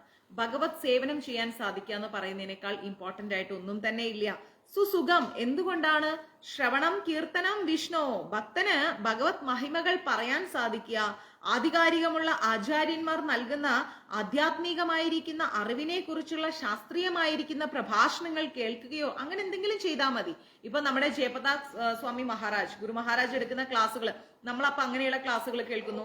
മറ്റു പല ആളുകളുടെ ക്ലാസ്സുകൾ നമ്മൾ കേൾക്കുന്നുണ്ട്. അതിലൂടെ നമുക്ക് ആചാര്യന്മാരിൽ നിന്ന് ഒരുപാട് നോളജ് കിട്ടുന്നുണ്ട്. അതുപോലെ നമ്മൾ വായിക്കുന്നു, ഒരുപാട് കാര്യങ്ങളിലൂടെ, ഒത്തിരി വഴികളിലൂടെ നമുക്ക് നോളജ് ലഭിക്കുന്നുണ്ട്, അല്ലെ? പിന്നീട് ഭഗവാന് നമ്മൾ നിവേദിക്കുകയാണ്. അദ്ദേഹത്തെ കുറിച്ച് അറിഞ്ഞിട്ട് അദ്ദേഹത്തിന്റെ തൃപാദങ്ങളിൽ നമ്മൾ കീർത്തനം നിവേദിക്കുകയാണ്. സ്വാദേറിയ നല്ല രുചികരമായിരിക്കുന്ന ഭക്ഷണങ്ങളുടെ ഇഷ്ടം, അത് ഇഷ്ടത്തോടു കൂടി നമ്മൾ ആസ്വദിക്കുന്നത് പോലെ എല്ലാ മേഖലയിലേക്ക് നോക്കിക്കഴിഞ്ഞാലും ഭക്തിപൂർവമായിരിക്കുന്ന ഒരു സേവനം, ആ സേവനം ചെയ്യുക എന്ന് പറയുന്നത് ചെറിയ കാര്യമല്ല. ഒരു വ്യക്തിക്ക് ഈ ജന്മത്തില് ഭഗവാന്റെ സേവനം ചെയ്യാൻ കിട്ടുന്ന ഒരവസരം എന്ന് പറയുന്നത് എത്രയോ കോടി ജന്മങ്ങളുടെ പുണ്യമാണ്. അതുകൊണ്ടാണ് ഞാൻ പറയുന്നത് മാക്സിമം ക്ലാസ് ഷെയർ ചെയ്യണം. ഷെയറിങ് ഒരിക്കലും സ്റ്റോപ്പ് ചെയ്യരുത് എന്ന് പറയുന്നത്. ദാരിദ്ര്യം കൊണ്ട് പൊറുതി മുട്ടുന്നവർക്കും ഭഗവത് സേവനത്തിന് സാധിക്കും. ഒരുപാട് ആൾക്കാർ പറഞ്ഞ് ഞാൻ കേട്ടിട്ടുണ്ട്, മാതാജി ആകെ പ്രശ്നമാണ്, ഞാൻ പ്രോബ്ലത്തിലാണ്, എനിക്ക് ഒന്നിനും മൈൻഡ് വരുന്നില്ല. പക്ഷെ ഈ പ്രശ്നങ്ങളെല്ലാം ദൂരീകരിക്കാനുള്ള ഒരു വഴി എന്ന് പറയുന്നത് എന്താണ്? ഭഗവത് സേവനമാണ്. ഭഗവത് സേവനം ചെയ്യൂ. ഭഗവാൻ എന്ത് പറഞ്ഞിരിക്കുന്നു? യോഗം ക്ഷേമം വഹാമ്യഹ എന്ന് പറഞ്ഞിട്ടുണ്ട്. നമ്മൾ ഭഗവാന്റെ സേവനം ചെയ്യൂ. അദ്ദേഹം നമുക്ക് അടഞ്ഞ 1000 വാതിലുകൾ നമുക്ക് മുമ്പിൽ തുറന്നിട്ടിരും. നമ്മൾ പോലും അറിയാതെ സാക്ഷാൽ ഗുരുവായൂരപ്പൻ നമ്മുടെ മുമ്പിൽ എല്ലാ വഴികളും തുറന്നിട്ട് തരും. അദ്ദേഹം ഓടക്കുഴലും പിടിച്ച് ഗോലോകത്ത് നിന്ന് വന്നിട്ട് അമർജിത്തെ രേണു മഹേന്ദ്ര എന്നൊന്നും വിളിക്കില്ല. ഏതെങ്കിലും ഭാവത്തിൽ, ഏതെങ്കിലും രൂപത്തിൽ, ഏതെങ്കിലും സമയത്ത് നമുക്ക് ഉറപ്പായിട്ടും ഭഗവാൻ നമ്മളെ രക്ഷിക്കാൻ എത്തുമെന്നുള്ള കാര്യത്തിൽ ഒരു സംശയവും ഇല്ല. അത് ഉറപ്പാണ്. ആ വിശ്വാസത്തോടു കൂടി നമ്മൾ മുന്നോട്ട് പോവാ. പത്രം പുഷ്പം ഫലം തോയം എന്നാണല്ലോ ഭഗവാൻ പറഞ്ഞിട്ടുള്ളത്. എന്താണ്? പത്രം പുഷ്പം ഫലം തോയം. ഭഗവാൻ ഭക്തരിൽ നിന്ന് എന്തും സ്വീകരിക്കാൻ തയ്യാറാണ്. ഇനി പത്രവും പുഷ്പവും ഫലവും ഒന്നും കൊടുത്തില്ലെങ്കിലും ഹൃദയത്തോടു കൂടി കൃഷ്ണ എന്നൊരു നാമം കൊടുത്തു കഴിഞ്ഞാൽ ആ നാമം പോലും അദ്ദേഹം സന്തോഷത്തോടു കൂടി സ്വീകരിക്കും. ഭഗവാൻ ഭക്തരിൽ നിന്ന് എന്തും സ്വീകരിക്കും. എന്തായാലും വേണ്ടില്ല, ഒരു ഇലയായാലും, ഒരു പുഷ്പമായാലും, ഒരു പഴമായാലും, കുറച്ച് വെള്ളമായാലും, എന്തുമാകട്ടെ, ഭഗവാന് നമ്മൾ കൊടുക്കുന്ന മനസ്സ്, അത് മാത്രമേ ഭഗവാൻ നോക്കൂ. അല്ലാതെ തരുന്ന ആ ഒരു സാധനത്തിന്റെ ക്വാണ്ടിറ്റിയോ അല്ലെങ്കിൽ അതിന്റെ വാല്യൂ ഒന്നും ഭഗവാൻ നോക്കില്ല. ഒരു 10 കിലോ ഗോൾഡ് കൊടുക്കുന്നവനും ഒരു തുളസിയില സമർപ്പിക്കുന്നവനും ഭഗവാന്റെ മുമ്പിൽ തുല്യരാണ്. മനസ്സിലായില്ലേ? ഭഗവാൻ എന്ത് നൽകുന്നു എന്ന് നോക്കില്ല, കൊടുക്കുന്ന മനസ്സ്, അതാണ് ഭഗവാൻ നോക്കുന്നത്. സർവം കൃഷ്ണാർപ്പണം. നമ്മൾ കൃഷ്ണനാണോ സമർപ്പിക്കുന്നത്? ഒരു ഡേയില് ഒരു നാമമെങ്കിലും ഭഗവാന്റേത് നമ്മൾ ചൊല്ലുക. മനസ്സിലായില്ലേ? നമ്മൾക്ക് ആവശ്യം ഉണ്ടാകുമ്പോൾ മാത്രം ചെന്ന് മുട്ടാനുള്ള വാതിലല്ല ഗുരുവായൂർ ടെമ്പിൾ എന്ന് പറയുന്നത്, നമ്മുടെ പൂജാ റൂം എന്ന് പറയുന്നത്. നമ്മുടെ ലൈഫിൽ ഒരു റൊട്ടീൻ, ഒരു ഇതുണ്ടാവണം. 24 hours ഉള്ളതില് ഞാൻ പറയുന്നു 20 hours നിങ്ങൾ എടുത്തോളൂ, ഒന്നും പ്രോബ്ലം ഇല്ല. നിങ്ങൾ എത്ര വേണം പോട്ടെ, 24 ഉള്ളതിൽ നിങ്ങൾ 23 hours നിങ്ങൾ യൂസ് ചെയ്തോളൂ. 23.30 മിനിറ്റ്സ് നിങ്ങൾ യൂസ് ചെയ്തോളൂ, എന്നാലും പരാതിയില്ല. പക്ഷെ 30 മിനിറ്റ്സ് അത് ഭഗവാന് വേണ്ടി സ്പെൻഡ് ചെയ്യുക. നമ്മളാക്കിയ, നമ്മളെ കൊണ്ടുവന്ന, നമ്മൾ എന്താണെന്ന് അറിയുന്ന, നമുക്ക് വേണ്ടി എന്തും തരാൻ തയ്യാറായിരിക്കുന്ന സാക്ഷാൽ ഗുരുവായൂരപ്പന് വേണ്ടി 10 മിനിറ്റ് ജീവിതത്തിൽ മാറ്റിവെക്കാൻ സാധിക്കുന്നുണ്ടോ? ഉറപ്പായിട്ടും നമ്മൾ വിജയിക്കുമെന്ന കാര്യത്തിൽ സംശയമില്ല. ഈ പറഞ്ഞ വസ്തുക്കൾ ലോകത്തിലേത് എല്ലാ ഭാഗത്തും ലഭ്യമാണ്. മനസ്സിലായില്ലേ? എവിടെ വേണമെങ്കിലും നമുക്ക് കിട്ടും. ഏതൊരു വ്യക്തിയും പ്രേമത്തോടു കൂടി സമർപ്പിക്കുകയാണെങ്കിൽ അയാളുടെ ഉച്ചനീചത്വം, അതായത് വലിപ്പ ചെറുപ്പമില്ലാതെ കണക്കിലാക്കാതെ ഭഗവാൻ അത് സ്വീകരിക്കും. ആര് കൊടുത്താലും സ്വീകരിക്കും. അത് മുസ്ലിം എന്നോ ക്രിസ്ത്യൻ എന്നോ ഹിന്ദു എന്നോ ഒന്നുമില്ല, ആണെന്നോ പെണ്ണെന്നോ ട്രാൻസ് എന്നോ ഒന്നുമില്ല. ആര് കൊടുത്താലും ഭഗവാൻ സ്വീകരിക്കും. അവൻ വലിയവനാവട്ടെ ചെറിയവനാവട്ടെ ആരുമായിക്കോട്ടെ ഭഗവാൻ സ്വീകരിക്കും. ചരിത്രത്തിൽ ഇതിന് ഒരുപാട് ഉദാഹരണങ്ങളുണ്ട്. മനസ്സിലായില്ലേ? ഭഗവത് ചരണങ്ങളിൽ അർപ്പിക്കപ്പെട്ട തുളസി ദളങ്ങൾ ആസ്വദിച്ചുകൊണ്ട് സനത്കുമാരനെ പോലുള്ള ഋഷികൾ മഹാഭക്തരായിട്ടുണ്ട്. അതും നമ്മൾ ചരിത്രത്തിൽ പഠിച്ചിട്ടുള്ള കാര്യമാണ്. അതിവിശിഷ്ടമാണ് ഭക്തി സേവന പ്രക്രിയ എന്ന് പറയുന്നത്. വളരെ വളരെ വളരെ വിശിഷ്ടമാണ്. നമ്മൾ ഗുരുവായൂർ അമ്പലത്തിൽ പോയിട്ട് പോകുന്ന വഴിക്ക് കുറച്ച് വേസ്റ്റ് കണ്ടാൽ അത് കൈകൊണ്ടെടുത്ത് ബാസ്ക്കറ്റിലിടാൻ നമ്മൾ മടിക്കണ്ട. അതിനവിടെ ദേവസ്വം ശമ്പളം കൊടുത്ത ആളെ നിർത്തിയിട്ടുണ്ട് എന്ന് പറഞ്ഞ് മുഖം തിരിച്ച് നടക്കുന്നവരല്ല ഭക്തർ എന്ന് പറയുന്നത്. ഭഗവാൻ ഇരിക്കുന്ന സ്ഥലം, ഭഗവാന്റെ ഭക്തർ വരുന്ന സ്ഥലം, ഭഗവാന്റെ ഭക്തർക്ക് ഒരു ആവശ്യം വന്നു കഴിഞ്ഞാൽ കുറച്ച് അഴുക്കുള്ള സ്ഥലത്ത് ഭക്തർക്ക് പോയിരിക്കാൻ പറ്റില്ല. അവിടെ എവിടെയും അഴുക്കില്ല. എങ്കിലും പറയാണ്, എന്ത് സേവനവും ഏത് ക്ഷേത്രത്തിലെത്തിയാലും നമുക്ക് ചെയ്യാൻ സാധിക്കുകയാണെങ്കിൽ അതിനോളം പുണ്യമൊന്നുമില്ല. ക്ഷേത്രങ്ങൾ സംരക്ഷിപ്പിക്കപ്പെടേണ്ടത് നമ്മുടെയും കൂടെ അവകാശമാണ്. നമ്മുടെ മക്കളും മക്കളുടെ മക്കളും നാളെ കയറി ചെല്ലേണ്ട പരമ പവിത്രമായിരിക്കുന്ന മണ്ണാണ് ക്ഷേത്രങ്ങൾ എന്ന് പറയുന്നത്.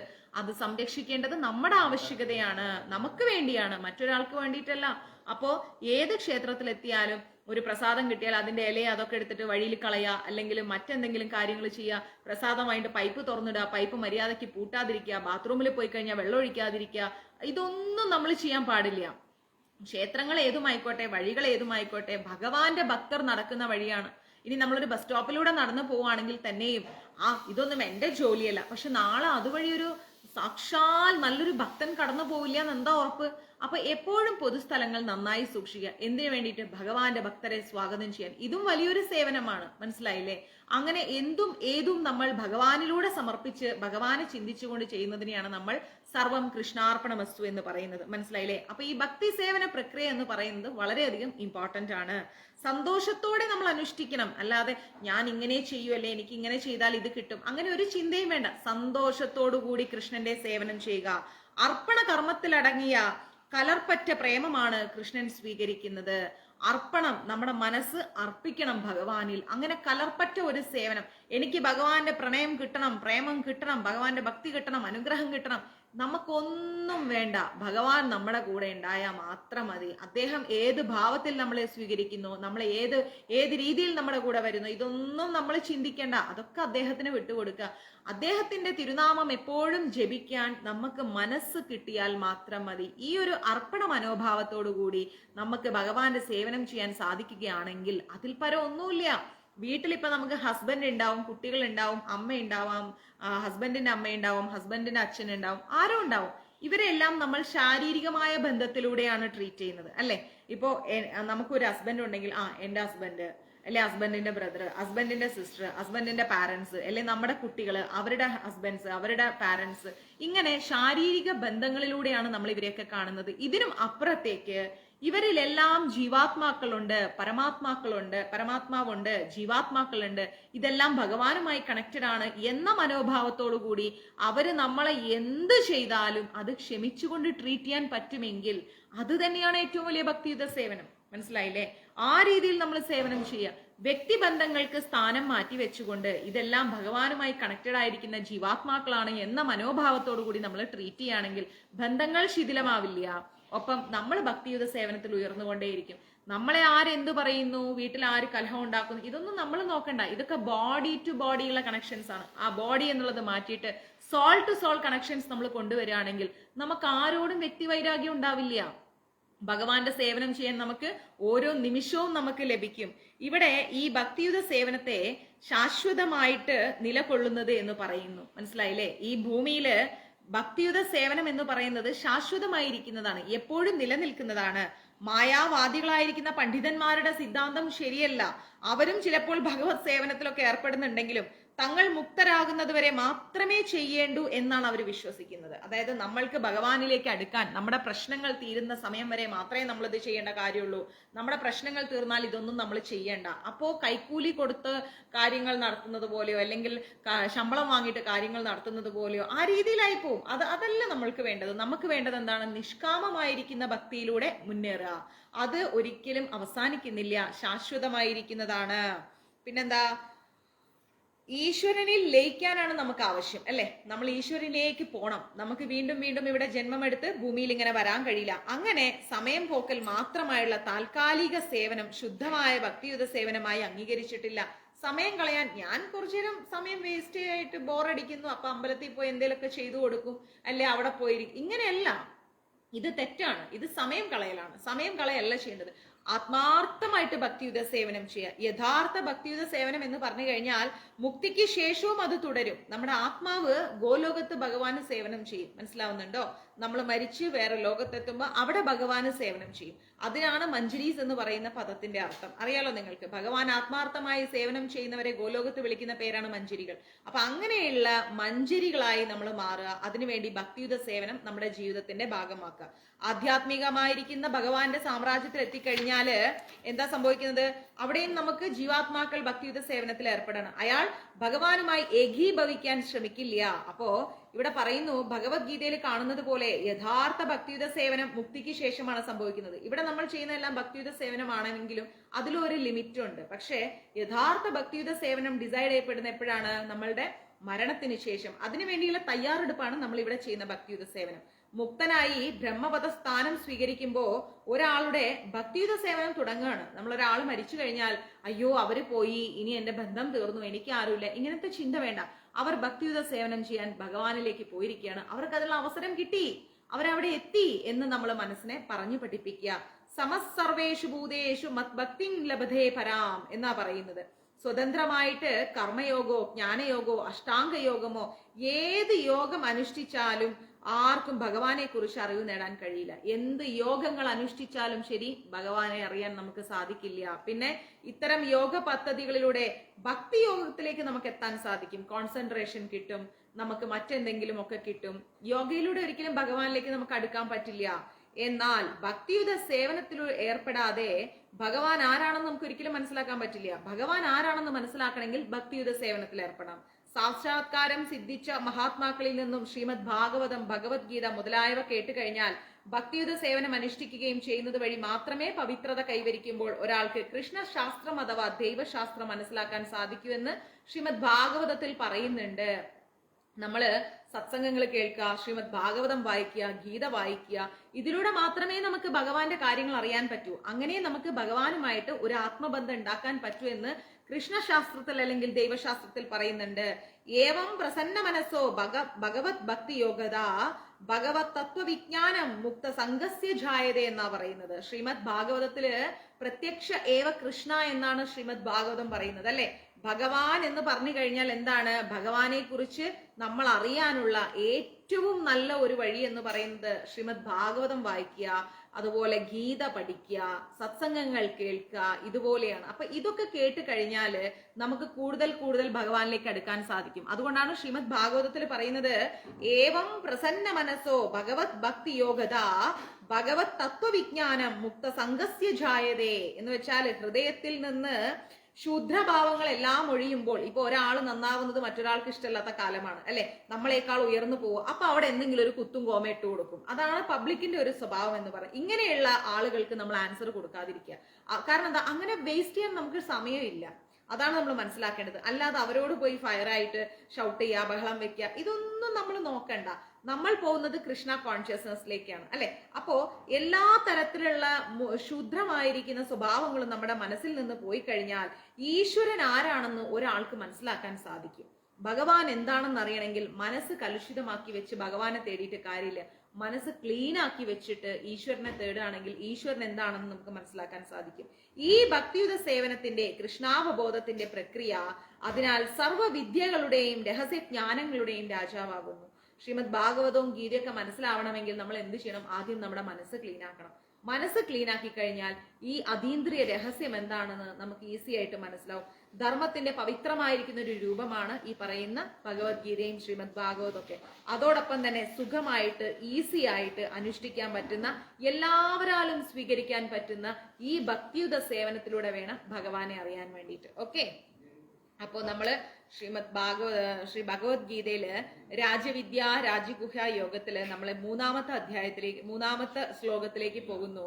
മൂന്നാമത്തെ ശ്ലോകം എന്ന് പറയുന്നത് അശ്രദ്ധദാന പുരുഷ ധർമ്മസ്യാസ്യ പരം തപ അപ്രാഭ്യമാം നിർവദേന്ത മൃത്യു സംസാരവർദ്ധതി എന്നാ പറയുന്നത്. എന്താണ്? അശ്രദ്ധദാന പുരുഷ ധർമ്മസ്യാസ്യ പരം തപ അപ്രാഭ്യമാം നിർവദത മൃത്യു സംസാരവർദ്ധനി എന്ന് വെച്ചാല് ഈ ഭക്തിയുത സേവനത്തിൽ വിശ്വാസമില്ലാത്തവര്, അതായത് ഭക്തിയുത സേവനം ചെയ്യാൻ കൃഷ്ണാവബോധത്തിലൊക്കെ വിശ്വാസമില്ലാത്ത കുറെ ആളുകളുണ്ട്. ഹിന്ദു കസ്റ്റത്തെ ക്വസ്റ്റ്യൻ ചെയ്യുന്നവര്, അല്ലെങ്കിൽ ഹിന്ദുക്കൾക്ക് ഹിന്ദുക്കളാണ് പാരാന്ന് വേണമെങ്കിൽ നമുക്ക് പറയാം അല്ലെ. അപ്പൊ അങ്ങനെയുള്ള വ്യക്തികൾക്ക് ഒരിക്കലും എന്നെ പ്രാപിക്കാൻ, അതായത് ഭഗവാനെ പ്രാപിക്കാൻ കഴിയില്ല. ഹേ ശത്രുജ്ഞയ, അതുകൊണ്ട് ഈ ഭൗതിക ലോകത്തിൽ ജനന മരണങ്ങളുടെ വഴിയിലേക്ക് വീണ്ടും അവരെത്തുന്നു. മനസ്സ് ശരിയല്ല എങ്കിൽ ആരാണോ ആർക്ക് പാര വെക്കുന്നത്, ഹിന്ദുക്കൾക്ക് തന്നെ പാര വെക്കുകയാണ് അല്ലെ. അവരവരുടെ എല്ലാവരും കംപ്ലീറ്റ് അല്ല, എല്ലാവരും പരിമിതമായ ലോകത്ത് ജീവിക്കുന്ന, പരിമിതമായ അറിവുകളോടുകൂടി ജീവിക്കുന്ന ആളുകളാണ്. അപ്പൊ അങ്ങനെയുള്ള വ്യക്തികൾക്ക് നമ്മളെ കൊണ്ട് എന്ത് ഷെയർ ചെയ്യാൻ സാധിക്കുമോ അത് ഷെയർ ചെയ്തുകൊണ്ട് ഭഗവാനെ എന്ന നാമത്തിൽ സർവം കൃഷ്ണാർപ്പണമസ്തു എന്ന ഒരു മനസ്ഥിതിയോടുകൂടി നമ്മൾ ജീവിക്കാൻ പഠിക്കണം. ഇല്ല എങ്കിൽ ഭഗവാൻ പറയുന്നു, ഹേ ശത്രുജ്ഞയ, അതുകൊണ്ട് ഈ ഭൗതിക ലോകത്തിൽ ജനന മരണങ്ങളുടെ വഴിയിലേക്ക് വീണ്ടും എത്തുന്നു. അതായത് വീണ്ടും ജനിക്കും, വീണ്ടും മരിക്കും, വീണ്ടും ജനിക്കും, വീണ്ടും മരിക്കും. ഈ പ്രക്രിയ എങ്ങനെ തുടർന്നു കൊണ്ടേയിരിക്കും. അവിശ്വാസികൾക്ക് ഭക്തിയുത സേവന കർമ്മത്തിൽ ഏർപ്പെടാൻ കഴിയില്ല. വിശ്വാസമില്ലാത്തൊരു വ്യക്തിക്ക് ഒരിക്കലും ഭഗവാന്റെ സേവനം ചെയ്യാൻ കഴിയില്ല. അതാണ് ഈ ശ്ലോകത്തിൽ നിന്ന് നമ്മൾ പഠിക്കേണ്ടത്. ഭക്തന്മാരുടെ സമ്പർക്കത്തിൽ നിന്ന് ഉളവാകേണ്ടതാണ്. ആ ഒരു ഭക്ത കൂട്ടായ്മ വന്നു കഴിഞ്ഞാൽ ഉറപ്പായിട്ടും കൃഷ്ണാവബോധത്തിലേക്ക് നമുക്ക് പോകാൻ സാധിക്കും. വൈദിക ഗ്രന്ഥങ്ങളിൽ നിന്നുള്ള തെളിവുകളെല്ലാം മഹാത്മാക്കളിൽ നിന്ന് കേട്ടറിഞ്ഞാൽ പോലും നിർഭാഗ്യമായിരിക്കുന്ന ജനങ്ങൾക്ക് ഈശ്വര വിശ്വാസം ഉണ്ടാവില്ല. കുറെ കാലം സത്സംഗം കേട്ട് കഴിഞ്ഞാൽ പോലും ചില ആളുകൾക്ക് ഭഗവാനിലേക്ക് എത്താൻ പറ്റില്ല. അവരെന്താ പറയാ, ഞാൻ കുറെ നാളായി സത്സംഗം കേൾക്കുന്നു, ഇതുവരെ എന്റെ പ്രശ്നങ്ങളൊന്നും തീർന്നിട്ടില്ല. പ്രശ്നം തീർക്കാനല്ല സത്സംഗം കേൾക്കുന്നത്, ആത്മാവിന്റെ പരിപൂർണതയ്ക്കാണ് സത്സംഗം കേൾക്കുന്നത്. അതിലൂടെ നമുക്ക് പുനർജന്മം ഉണ്ടെങ്കിൽ ആ ജന്മം ഭക്തരുടെ കുടുംബത്തിൽ പോയി ജനിച്ചിട്ട് നമ്മുടെ എല്ലാ ദുഃഖങ്ങൾക്കും ദുരിതങ്ങൾക്കും ഒരു വിരാമം വരും. അങ്ങനെയാണ് നമ്മൾ സത്സംഗത്തിനും മറ്റു കാര്യങ്ങൾക്കും പോകേണ്ടത്. നമ്മുടെ ഒരു സ്വകാര്യമായിരിക്കുന്ന ലാഭത്തിന് വേണ്ടിയല്ല നമ്മൾ സത്സംഗം കേൾക്കുന്നതും വായിക്കുന്നതും ജപിക്കുന്നതും ഒന്നും തന്നെ അതിനു വേണ്ടിയിട്ടല്ല. സംശയശീലരായിരിക്കുന്നവർക്ക് ഭഗവത് സേവനത്തിൽ ഉറച്ചു നിൽക്കാൻ സാധിക്കില്ല. എപ്പോഴും ഭഗവാനെ കുറിച്ച് ട്വിസ്റ്റ് ആയിട്ട് ചിന്തിച്ചു കഴിഞ്ഞാൽ ഭഗവാനിൽ ഉറച്ചു നിൽക്കാൻ കഴിയില്ല. കൃഷ്ണാവബോധത്തിൽ, കൃഷ്ണ കോൺഷ്യസ്നെസ്സിൽ പുരോഗമിക്കണമെങ്കിൽ, നമുക്ക് ഉയരണമെങ്കിൽ വിശ്വാസം അത് വളരെ അത്യാവശ്യമാണ്. എന്താണ് വിശ്വാസം എന്ന് പറയുന്നത്? ഭഗവാൻ കൃഷ്ണനെ സേവിക്കുന്നത് കൊണ്ട് പരിപൂർണത നേടാൻ കഴിയുമെന്ന ഉറച്ച ബോധം, ഇതിനെയാണ് വിശ്വാസം എന്ന് പറയുന്നത്. മനസ്സിലായില്ലേ? ഭഗവാൻ കൃഷ്ണനെയാണ് ഞാൻ വർഷിപ്പ് ചെയ്യുന്നത്, ഉറപ്പായും എന്റെ പ്രോബ്ലംസ് എല്ലാം സോൾവ് ആയി എനിക്ക് ഭക്തിയുത സേവനത്തിൽ ഉയരാൻ സാധിക്കും, എനിക്ക് ഭഗവാനിൽ ഒരു കോൺസെൻട്രേഷൻ ലഭിക്കും. ഭഗവാൻ മാത്രമാണ് അൾട്ടിമേറ്റ്, ദ സുപ്രീം ലോർഡ് എന്ന് പറയുന്നത് കൃഷ്ണയാണ്. പരമദിവ്യോത്തമ പുരുഷൻ, അഖിലകോടി ബ്രഹ്മാണ്ഡ നായകൻ, ഇതാണ് ഭഗവാൻ ലോർഡ് കൃഷ്ണ എന്ന ഒരു വിശ്വാസം, എന്ന ഒരു ബോധം, ഇതാണ് നമുക്ക് വിശ്വാസം എന്ന് പറയുന്നത്. ഇത് തന്നെയാണ് ചൈതന്യ ചരിതാമൃതത്തിന്റെ നിർവചനം. നമ്മുടെ ഗീതയൊക്കെ കഴിയുമ്പോൾ നമ്മൾ ചൈതന്യ ചരിതാമൃതം പഠിക്കുമ്പോൾ അതിന്റെ എക്സ്പ്ലനേഷൻ എന്താണെന്ന് നമുക്ക് മനസ്സിലാക്കാൻ പറ്റും. യഥാ തരോർമൂല നിക്ഷേചനേന ത്രിബന്ധി തത് സ്കന്ദഭുജോ ശാഖ പ്രാണോപഹാരച യതീന്ദ്രാണാം തദൈവ സർവാർഹണം അഭിച്ഛതേ എന്ന് പറയുന്നുണ്ട്. ചൈതന്യ ശ്രീമദ് ഭാഗവതത്തിൽ പറയുന്നു, വൃക്ഷത്തിന്റെ വേരുകളിൽ വെള്ളമൊഴിക്കുന്നത് കൊണ്ട് അതിന്റെ കൊമ്പുകളും ചില്ലകളും ഇലകളും എല്ലാം സംതൃപ്തി അടയുന്നുണ്ട് അല്ലെ. ഒരു ചെടിയുടെ കൊമ്പിൽ പോയിട്ട് വെള്ളം ഒഴിച്ചുകൊണ്ട് കാര്യമില്ല, ആ ചെടിയുടെ റൂട്ടിൽ നമ്മൾ വെള്ളം ഒഴിച്ചു കൊടുക്കണം. ഉദാഹരണത്തിന് നമ്മളിപ്പം ഒരു ഭക്ഷണം കഴിക്കണമെങ്കിൽ അത് എന്താ പറയുന്നത്, നമ്മൾ വായ കൊണ്ട് കഴിച്ച് വയറ്റിലെത്തുമ്പോൾ നമ്മുടെ ബോഡിക്ക് ഫുള്ളും അതിന്റെ പവർ കിട്ടുന്നുണ്ട്. അതുപോലെ തന്നെ ഭഗവാന്റെ അതീന്ദ്രിയ സേവനത്തിൽ ഏർപ്പെടുന്ന ഭക്തൻ ദേവന്മാരെയും സർവ്വ ജീവജാലങ്ങളെയും സംതൃപ്തപ്പെടുത്തുന്നു. നമ്മൾ ഭഗവാന്റെ സേവനമാണ് ചെയ്യുന്നതെങ്കിൽ ഭക്ഷണം വായ കൊണ്ട് കഴിച്ച് വയറ്റിലെത്തിയിട്ട് ഫുൾ ബോഡിക്ക് അത് എഫക്റ്റ് ആവുന്നത് പോലെ നമ്മൾ ഭഗവാന്റെ സേവനമാണ് ചെയ്യുന്നത് എങ്കിൽ ഉറപ്പായിട്ടും എല്ലാ ദേവന്മാരും അതിൽ സംതൃപ്തി അടയുന്നു. അതുകൊണ്ടാണല്ലോ അത് വിരാട് രൂപം. ഭഗവാൻ സമസ്ത എല്ലാം ഭഗവാനിൽ അടങ്ങുന്നു എന്നുള്ളതാണ് വിരാട് രൂപം. ഭഗവത്ഗീത വായിച്ച ശേഷം ഒരാള് ഗീതാ സിദ്ധാന്തങ്ങളെ അംഗീകരിക്കണം. മനസ്സിലായില്ലേ? ഗീത എന്താണെന്ന് അക്സെപ്റ്റ് ചെയ്യണം. മറ്റെല്ലാ പദ്ധതികളെയും ഉപേക്ഷിച്ച് കൃഷ്ണ ഭഗവാന്റെ സേവനത്തിൽ ഏർപ്പെടണം. നമുക്ക് ഒരുപാട് കമ്മിറ്റ്മെന്റ്സ് ഉണ്ടാവും ജീവിതത്തിൽ. 1 മിനിറ്റെങ്കിലും ഭഗവാന്റെ സേവനം ചെയ്യാൻ നമ്മൾ സമയം കണ്ടെത്തണം. ഈ ജീവിതമാണ് വിശ്വാസം എന്ന് പറയുന്നത്. മനസ്സിലായില്ലേ? അല്ലാതെ എനിക്ക് കൃഷ്ണനെ ഭയങ്കര വിശ്വാസമാണ്, ഞാൻ ഭക്തയാണ് എന്ന് നമ്മൾ ഉറപ്പിച്ചു പറയരുത്. ഭക്തിയുത സേവനം ഇതുവരെ ചെയ്യാത്ത ഒരാള് ഭക്ത എന്ന് പറയാൻ പറ്റില്ല. ഭഗവാന്റെ റൂൾസ് ആൻഡ് റെഗുലേഷൻസ് നമ്മൾ കംപ്ലീറ്റ് ആയിട്ട് പാലിക്കുന്നുണ്ടോ, ഭക്ത എന്ന് പറയാൻ പറ്റില്ല. ഭക്ത എന്ന് നമ്മൾ പറയണമെങ്കിൽ, ഭക്തൻ എന്ന് പറയണമെങ്കിൽ നമുക്ക് ഉറപ്പായിട്ടും അതിൻ്റെതായ ഒരു രീതിയുണ്ട്. മനസ്സിലായില്ലേ? ഒരിക്കലും ഈ ജന്മത്തിൽ നമ്മൾ ഒരു ഭക്തനോ ഭക്തയോ ആവുന്നില്ല. ഭക്തനോ ഭക്തയോ ആവണമെങ്കിൽ മെറ്റീരിയലിസ്റ്റിക് വേൾഡിൽ നിന്ന് നമ്മൾ പുറത്തു വരണം. അല്ലാണ്ട് നമുക്കൊരിക്കലും ആ വഴിക്ക് പോകാൻ കഴിയില്ല. ഈ വിശ്വാസത്തെ വളർത്തിയെടുക്കുന്നതിന് കൃഷ്ണാവബോധത്തിന്റെ പ്രക്രിയ. മനസ്സിലായില്ലേ? നമ്മൾ ഈ ഒരു നോളേജ് ഡെവലപ്പ് ചെയ്യണമെങ്കിൽ കൃഷ്ണാവബോധം എന്ന് പറയുന്നത് നമുക്ക് വളരെയധികം പവർഫുൾ ആണ്. കൃഷ്ണാവബോധ പ്രവർത്തകരില് 3 തരത്തിലുള്ള ആളുകളുണ്ട്. കൃഷ്ണാവബോധത്തില് 3 ടൈപ്പ് ആൾക്കാരുണ്ട്. വിശ്വാസം കുറഞ്ഞവര് 3ാം വിഭാഗത്തിലാണ് എത്തിപ്പെടുന്നത്. മനസ്സിലായില്ലേ? ലാസ്റ്റ് കാറ്റഗറിയിലാണ് വിശ്വാസം കുറഞ്ഞ ആൾക്കാർ എത്തിപ്പെടുന്നത്. പിന്നെയോ ഔദ്യോഗികമായിട്ട് ഭഗവത് സേവനത്തിൽ ഏർപ്പെട്ടിരുന്നാലും അവര് പരിപൂർണമായിരിക്കുന്ന ഒരു അവസ്ഥയിൽ എത്തില്ല. നമുക്ക് സമയം കിട്ടുമ്പോൾ മാത്രം നമ്മളൊരു കാര്യം ചെയ്യുകയാണെങ്കിൽ അത് പരിപൂർണതയിൽ എത്തില്ല. പിന്നെയോ പ്രായേണ കുറച്ച് സമയം കൊണ്ട് അവർ വിട്ടുപോകും. കുറച്ചു കാലം കൃഷ്ണനെ സേവിച്ചിട്ട് പാതിയിൽ വെച്ചിട്ട് അവരങ്ങ് സ്റ്റോപ്പ് ചെയ്യും. കൃഷ്ണാവബോധ പ്രക്രിയയിൽ ഏർപ്പെട്ടാൽ പോലും, കൃഷ്ണ കോൺഷ്യസ്നസ്സിൽ നിന്നാൽ പോലും ഉറച്ച വിശ്വാസമില്ല എങ്കിൽ അത് തുടർന്നു പോകാൻ നമുക്ക് പറ്റില്ല. ചിലര് മറ്റെന്തോ ഉദ്ദേശിച്ചിട്ട് കൃഷ്ണാവബോധത്തിലേക്ക് വരും, അല്ലെ? എന്റെ പ്രശ്നങ്ങളെല്ലാം തീരണം എന്ന് പറഞ്ഞുകൊണ്ട് നമ്മൾ എന്ത് ചെയ്യും? കൃഷ്ണ കോൺഷ്യസ്നസ്സിലേക്ക് വരും, കൃഷ്ണാവബോധത്തിൽ വരും. ധനസ്ഥിതി കുറച്ചൊന്ന് കിട്ടിക്കഴിഞ്ഞാൽ, നമ്മുടെ പ്രശ്നങ്ങളൊക്കെ തീർന്ന് നമ്മൾ ഒന്ന് ഡെവലപ്പ് ആയി കഴിഞ്ഞാൽ ഉടനെ എന്താ ചെയ്യുക? കൃഷ്ണ കോൺഷ്യസ്നസ് അങ്ങ് വിട്ടുകളയും. കൃഷ്ണാവബോധമൊക്കെ വിട്ട് പഴയതുപോലെ നമുക്ക് ജപോ ഇല്ല, വായനയില്ല, ഏകാദശിയില്ല, ഒന്നുമില്ല, ഹാഹാ ഓഹോ എന്നും പറഞ്ഞുകൊണ്ട് നമ്മൾ നടന്നു പോകും. ഇങ്ങനെയുള്ള ആളുകൾക്ക് വീണ്ടും അത് പഴയ ഗതിയിലേക്ക് തന്നെ വരും. കാരണം എന്താ? കൃഷ്ണ ഉണ്ടെങ്കിലേ ലക്ഷ്മി ഉള്ളൂ, ലക്ഷ്മി ഉണ്ടെങ്കിലേ ഈ ലോകത്ത് ജീവിക്കാൻ പറ്റൂ. മനസ്സിലാവുന്നുണ്ടോ? വിശ്വാസത്തിന്റെ വികാസത്തിനെ മുൻനിർത്തിക്കൊണ്ട് ഭക്തികളിൽ എന്ത് ചെയ്യണം? നമ്മൾ ഭക്തിയിൽ ഉയർന്നു വരാൻ പഠിക്കണം. എങ്കിൽ മാത്രമേ നമുക്ക് കൃഷ്ണയിൽ നമുക്ക് വിശ്വാസം ഉണ്ടാവൂ. ഇനി നമുക്ക് 4ാമത്തെ ശ്ലോകം. മയാ തഥമിതം സർവം ജഗത വ്യക്തമുനിർദിത തത്സാനി സർവഭൂതാനീന ചാപം തേശവസ്ഥിത എന്ന് പറയുന്നു. എന്താണത്? മയാ തഥമിതം സർവം ജഗത് വ്യക്തമുക്തിന മസ്താനി സർവഭൂതാനീന ചാഹം ത്വേഷാവസ്ഥിത എന്ന് പറഞ്ഞാൽ, അവ്യക്തമായിരിക്കുന്ന രൂപത്തില് ഞാൻ എല്ലാ പ്രപഞ്ചത്തിലും വ്യാപിച്ചു നിൽക്കുകയാണ്. ഭഗവാൻ പറയുന്നു, വ്യക്തമായിട്ട് നമ്മൾ ആരും കൃഷ്ണനെ കണ്ടിട്ടില്ല. നമുക്ക് മനസ്സിന്റെ ഉള്ളിലെ നമ്മുടെ തോന്നലുകൾ, നമ്മുടെ അല്ലെങ്കിൽ മനസ്സിൽ നമ്മൾ സ്വയം സങ്കല്പിച്ചു കൂട്ടുന്നത്, അല്ലെ കൃഷ്ണനാണ് വന്നത് എന്ന തോന്നൽ എല്ലാം വിശ്വാസപരമായി നമുക്ക് ഓക്കെ എന്ന് പറയാം. പക്ഷേ വ്യക്തതയിൽ നമ്മൾ ആരും കൃഷ്ണനെ കണ്ടിട്ടില്ല. മനസ്സിലായില്ലേ? സർവഭൂതങ്ങളും എന്നിലാണ്, ഭഗവാനിലാണ് എല്ലാം സ്ഥിതി ചെയ്യുന്നത്. ഞാൻ അവയിലല്ല സ്ഥിതി ചെയ്യുന്നത്. ഭഗവാൻ പറയുന്നു, സമസ്തവും ഭഗവാനിൽ സ്ഥിതി ചെയ്യുന്നു, ഭഗവാൻ അവയിലല്ല സ്ഥിതി ചെയ്യുന്നത്. അതായത് പരമദിവ്യോത്തമ പുരുഷൻ സ്ഥൂലേന്ദ്രിയങ്ങൾക്ക് ഗോചരമല്ല. നമ്മൾ കാണുന്ന ഈ ഒരു ശാരീരികമായ രൂപത്തിന് ചില ആളുകൾ അയ്യോ അത് കൃഷ്ണനാണ്, അത് ഭഗവാനാണ് എന്ന് ഉറപ്പിച്ചു പറഞ്ഞു. ഒരിക്കലുമല്ല. ഭഗവാൻ സ്ഥൂല രൂപത്തിൽ സ്ഥിതി ചെയ്യാറില്ല എന്നാണ് നമ്മൾ മനസ്സിലാക്കേണ്ടത്. അധകൃഷ്ണനാമാധി ന ഭവേത് ഗ്രാഹ്യമിന്ദ്രയേ സേവോന്മുഖേ ഹി ജിദ്വാഹ സ്വയമേവ സ്തുരദ്ധ്യത എന്ന് പറയുന്നു. അത് ഭക്തിരസാമൃത സിന്ധുവിലാണ് പറയുന്നത്. അതായത് ഭഗവാൻ കൃഷ്ണന്റെ നാമം, അതായത് ഭഗവാന്റെ പേര്, യശസ്, ലീലകൾ, ഇതെല്ലാം ഭൗതികമായിരിക്കുന്ന വിഷയങ്ങൾക്ക് എന്താണ് ഇതൊന്നും ഭഗവാന്റെ ഭൗതികമായിരിക്കുന്ന കാര്യങ്ങളുമായിട്ട് കണക്ട് ചെയ്യരുത്.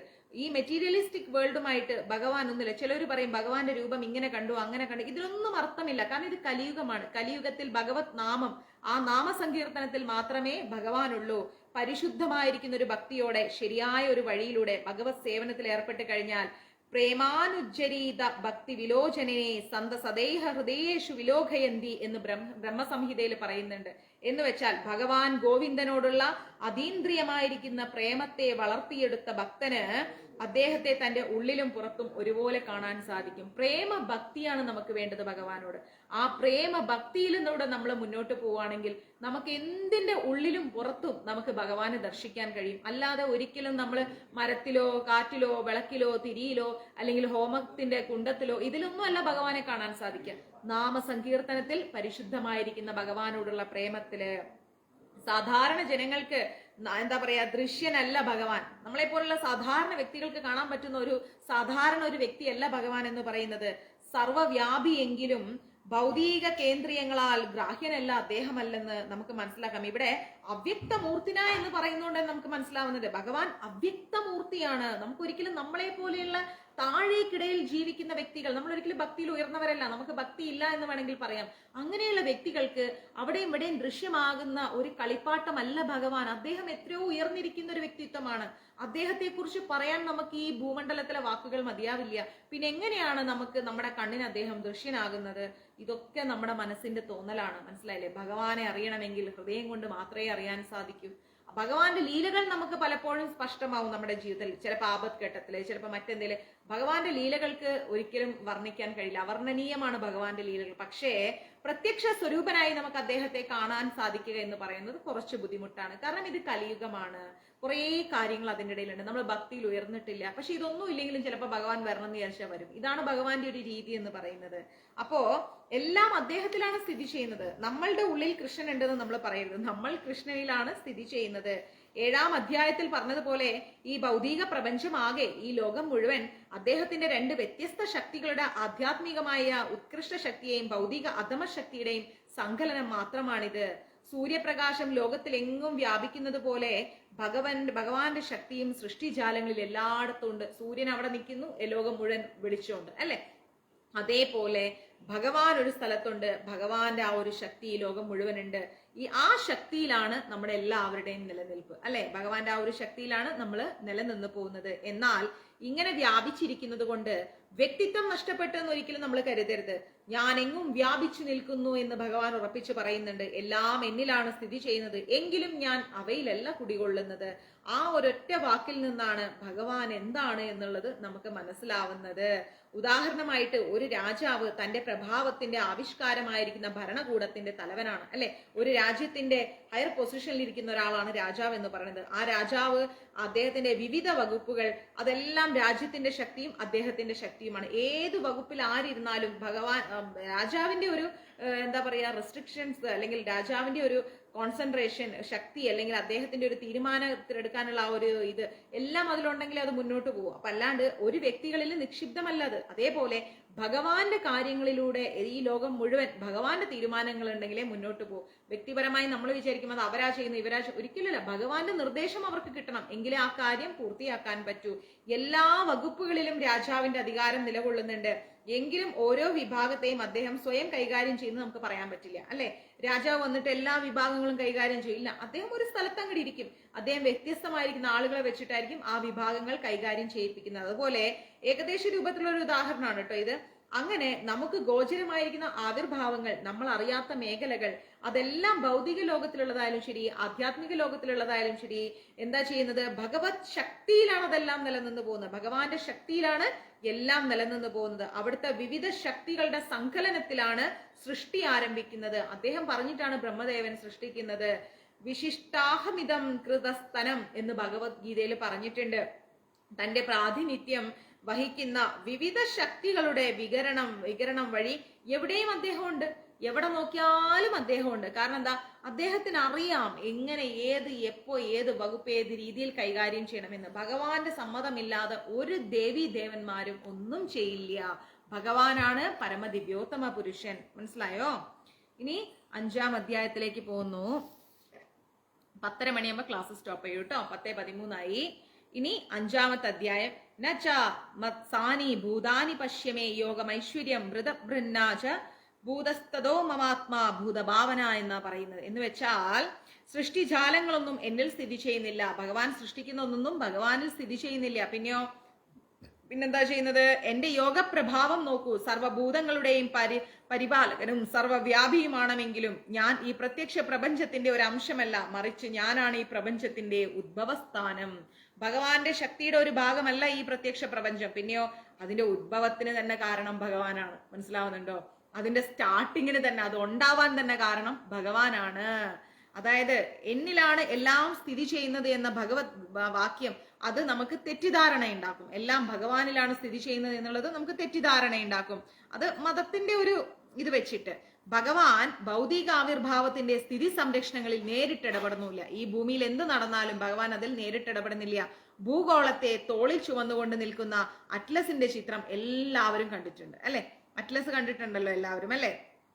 ഭൂമണ്ഡലമാകുന്ന ഈ ഭാരം തോളിലെടുത്തുകൊണ്ട് അയാൾ തന്നെ ക്ഷീണിച്ചിട്ടുണ്ടെന്ന് തോന്നും. അയ്യോ, ഈ എന്താ പറയാ, ഇത് മൊത്തം എടുത്ത് തലയിൽ വെച്ചിട്ട്, 5-ാമത്തെ ശ്ലോകം, ഇതെടുത്ത് ഷോൾഡറിൽ വെച്ചിട്ട് അയാൾ ക്ഷീണിച്ചുകൊണ്ടിരിക്കുകയെന്ന് തോന്നും. പക്ഷേ പ്രപഞ്ച സൃഷ്ടി മുഴുവൻ വഹിച്ചു നിൽക്കുന്ന അത്തരം ഒരു രൂപമാണ് കൃഷ്ണന്റേത് എന്ന് സങ്കല്പിക്കാൻ പറ്റില്ല. നമ്മൾ ആലോചിച്ച് നോക്കൂ, പ്രപഞ്ചത്തിന്റെ സൃഷ്ടി, അതായത് പ്രപഞ്ചമല്ല ഭഗവാൻ കൊണ്ടു നടക്കുന്നത്, പ്രപഞ്ചത്തിന്റെ സൃഷ്ടി തന്നെ ഭഗവാന്റെ കരങ്ങളിലാണ്. എല്ലാം എന്നിൽ സ്ഥിതി ചെയ്യുന്നെങ്കിലും ഒന്നിലും ഞാനില്ല എന്ന് ഭഗവാൻ പറഞ്ഞു. ഞാൻ അവയിലല്ല ഉള്ളത്, എല്ലാം ഭഗവാനിലാണുള്ളത്. ഭഗവാൻ അതാണ് പറയുന്നത്. ഗ്രഹവ്യൂഹങ്ങൾ അന്തരീക്ഷത്തിൽ ഒഴുകി നടക്കുകയാണ്. ആ അന്തരീക്ഷമാകട്ടെ ഭഗവത് ശക്തിയാണ്. അവിടെ ഗ്രഹങ്ങളെല്ലാം ഇങ്ങനെ ഒഴുകി നടക്കുകയാണ്. അപ്പൊ ഇതൊന്നും അവിടെ ആരും ഒട്ടിച്ചു വെച്ചിട്ടില്ല. പക്ഷെ ആ അന്തരീക്ഷം എന്താണ്? ഭഗവാന്റെ ശക്തിയാണ്. അപ്പോ തന്മൂലം അദ്ദേഹം പറയുന്നത് എന്താണ്? എന്റെ അചിന്ത ശക്തി പ്രസരണത്തിൽ അവ നിലകൊള്ളുന്നു. ഭഗവാന്റെ ആ ഒരു അചിന്ത്യമായിരിക്കുന്ന ശക്തിയില് അതെല്ലാം നിലനിൽക്കാണ്. പക്ഷേ പരമപുരുഷനായിരിക്കുന്ന ഞാൻ അവയിൽ നിന്ന് വ്യത്യസ്തനുമാണ്, ഭഗവാൻ അതിൽ നിന്നൊക്കെ വ്യത്യസ്തമാണ്. ഇതാണ് അചിന്യമായിരിക്കുന്ന ഭഗവാന്റെ ഐശ്വര്യം എന്ന് പറയുന്നത്. ആലോചിച്ച് നോക്കൂ. അപ്പം നമ്മൾ ഭഗവാനിലല്ല സ്ഥിതി ചെയ്യുന്നത്, ഭഗവാൻ നമ്മളിലുമല്ല സ്ഥിതി ചെയ്യുന്നത്. അൾട്ടിമേറ്റ് എല്ലാത്തിനും കാരണം ഭഗവാനാണ്.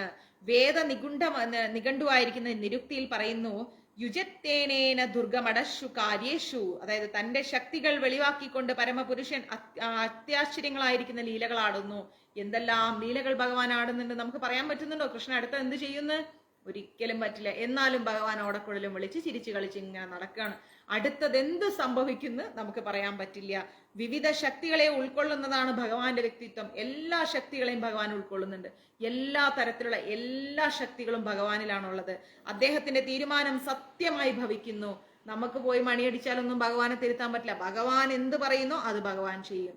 ഭഗവാന്റെ തീരുമാനം മാത്രമേ നടക്കൂ. ഇങ്ങനെയാണ് ഭഗവാനെ കുറിച്ച് നമ്മൾ മനസ്സിലാക്കേണ്ടത്. ജീവിതത്തിൽ ദുഃഖം വന്നാലും സുഖം വന്നാലും അത് അദ്ദേഹത്തിന്റെ തീരുമാനം. അദ്ദേഹം എന്ത് തീരുമാനിച്ചോ അത് നടക്കട്ടെ എന്നാണ് പഴമക്കാർ പ്രാർത്ഥിക്കാറ്. അതാണ് നമ്മളും മനസ്സിലാക്കേണ്ടത്. നമ്മൾ എന്തെങ്കിലും ഒന്ന് ചെയ്യാൻ ഉദ്ദേശിച്ചാൽ അതിന് പല പല തടസ്സങ്ങൾ ഉണ്ടാവും, അല്ലെ? ചിലപ്പോ ഉദ്ദിഷ്ട കാര്യങ്ങൾ നമുക്ക് ചെയ്യാൻ പറ്റാതെ വരും, നമ്മൾ വിചാരിച്ച കാര്യങ്ങൾ ചെയ്യാൻ പറ്റാതെ വരും. കൃഷ്ണൻ എന്തെങ്കിലും ചെയ്യണമെന്ന് ആഗ്രഹിച്ചിട്ടുണ്ടെങ്കിൽ അത് മാത്രം മതി ആ കാര്യം നടക്കാൻ, അതിൽ മാറ്റമില്ല. എങ്ങനെയാണ് ഇതെല്ലാം ചെയ്തതെന്ന് നമുക്ക് ഊഹിക്കാൻ പോലും പറ്റില്ല. ഈ ഭൂമണ്ഡലം അദ്ദേഹം എങ്ങനെ ഉണ്ടാക്കി, എങ്ങനെ നിലനിർത്തുന്നു, ഏത് രീതിയിൽ നിലനിർത്തുന്നു, ഇതൊന്നും നമുക്ക് ഊഹിക്കാൻ പോലും പറ്റില്ല. ഭഗവാൻ ഈ വസ്തുതയിൽ പറയുന്നത് എന്താണ്? ഈ ഭൗതിക സർഗത്തിന്റെ പരിപാലനെങ്കിലും ഞാൻ അതിനെ സ്പർശിക്കുന്നില്ല. ഭഗവാൻ ഈ മെറ്റീരിയലിസ്റ്റിക് വേൾഡിനെ ടച്ച് ചെയ്യുന്നേ ഇല്ല. പിന്നെ ഭഗവാൻ എങ്ങനെ ഇതെല്ലാം നോക്കുന്നു? തന്റെ ഇച്ഛ മാത്രത്താൽ സർവവും സൃഷ്ടിക്കപ്പെടുന്നു. ഭഗവാൻ ഇങ്ങനെ ഇച്ഛിക്കുമ്പോഴത്തേക്ക് തന്നെ എല്ലാം സ്റ്റാർട്ട് ആവാണ്, നശിപ്പിക്കപ്പെടുന്നു. ഭഗവാൻ വിചാരിക്കണം ഇതൊന്നും ഇനി വേണ്ട, ഈ ഭൂമണ്ഡലം തീർത്തു കളയാമെന്ന് വിചാരിച്ചാൽ അത് ഭഗവാൻ തീർത്തും കളയും. അപ്പോ നമ്മൾ ആലോചിക്കണം ഭഗവാന്റെ ശക്തി എന്താണെന്ന്. തന്റെ മനസ്സ് അതിൽ നിന്ന് വ്യത്യസ്തമല്ല. നമുക്കും നമ്മുടെ ഭൗതിക മനസ്സിനും തമ്മിൽ വ്യത്യാസമുണ്ട്, അല്ലെ? നമ്മൾ ഇപ്പൊ ഒന്ന് തീരുമാനിക്കും, പിന്നെ വേറൊന്ന് ചെയ്യും, വേറൊന്ന് തീരുമാനിക്കും, അടുത്തൊന്ന് ചെയ്യും. പക്ഷെ ഇങ്ങനെയൊന്നുമല്ല ഭഗവാൻ എന്ന് പറയുന്നത്. ഭഗവാൻ നിരപേക്ഷമായിരിക്കുന്ന ആത്മാവാണ്. അവിടുന്ന് ഒരേ സമയം സർവ്വ സൃഷ്ടികളിലും സന്നിധനാണ്. ചില ആളുകൾ വഴക്കിടുമ്പോൾ പറയും എന്നിൽ ഭഗവാനുണ്ട്, ഞാൻ പറഞ്ഞാൽ ശരിയും, ഭഗവാൻ അങ്ങനെയല്ല, ഈക്വൽ ആണ്. എല്ലാവരിലും ഈശ്വരനുണ്ട്. അതേസമയം അദ്ദേഹം ഒരു വ്യക്തിയായിട്ട് നിലകൊള്ളുന്നത് എങ്ങനെയെന്ന് സാധാരണക്കാർക്ക് അറിയാൻ പറ്റില്ല. ഭഗവാൻ എങ്ങനെയാണ് ഒരു വ്യക്തിയായിട്ട് ഇരിക്കുന്നത് അതും അറിയില്ല. ഭൗതിക പ്രപഞ്ചത്തിൽ നിന്ന് വ്യത്യസ്തനാണ് കൃഷ്ണൻ. എങ്കിലും എല്ലാത്തിനും ആശ്രയസ്ഥാനവും അതിനിവിടെയാണ് ഐശ്വര്യയോഗം അഥവാ ഭഗവാന്റെ യോഗശക്തി എന്ന് പറയുന്നത്. മനസ്സിലായില്ലേ? എല്ലാം ഭഗവാന്റെ യോഗശക്തിയാണ്. അത് ഒരിക്കലും നമുക്ക് ചോദ്യം ചെയ്യാനോ ഒന്നും പറ്റില്ല. അപ്പൊ ജീവിതത്തിൽ സന്തോഷം വന്നാലും സുഖം വന്നാലും സങ്കടം വന്നാലും ഒറ്റപ്പെട്ടാലും സർവം കൃഷ്ണാർപ്പണമസ്തു. ഇതാണ് നമ്മൾ മനസ്സിലാക്കേണ്ടത്. ഓക്കെ, അപ്പോൾ 10:30 ആയി. എല്ലാവരും ഏകാദശി എടുത്ത് നല്ല ടയർഡായിരിക്കും, റെസ്റ്റ് എടുക്കുക. ഏകാദശി പാരണ സമയം കുറച്ച് സമയത്തിനുള്ളിൽ ഗ്രൂപ്പിൽ വരും. ക്ലാസ് ഷെയർ ചെയ്യുക. ഭഗവാനുമായിട്ട് നല്ലൊരു ആത്മബന്ധം സൃഷ്ടിച്ചെടുക്കുക. രാത്രി ഉറങ്ങാൻ പോകുമ്പം ക്ലാസ്സിൽ പറഞ്ഞ കണ്ടന്റ് എല്ലാം ഒന്നും കൂടെ ആലോചിക്കുക. നാളെ എന്ന് പറയുന്ന ദിവസത്തെക്കുറിച്ച് ചിന്തിക്കാതെ സ്വസ്ഥമായി സർവവും കൃഷ്ണാർപ്പണമസ്തു എന്ന ഭാവത്തിൽ ജീവിച്ചു പോവുക. എല്ലാം ശരിയാവും. ഓക്കെ, ഭഗവാന്റെ അനുഗ്രഹം എപ്പോഴും കൂടെ ഉണ്ടാവട്ടെ. ഹരേ കൃഷ്ണ. സർവം കൃഷ്ണാർപ്പണമസ്തു. പ്രഭുപാദ് കി ജയ്, ഗുരു മഹാരാജ് കി ജയ്, രാധാ പവനപുരേശൻ കി ജയ്. ഓം ശ്രീ മാത്രേ നമഃ. ഹരേ കൃഷ്ണ. ജയ് ശ്രീ രാധേ രാധേ. നമുക്ക് നാളെ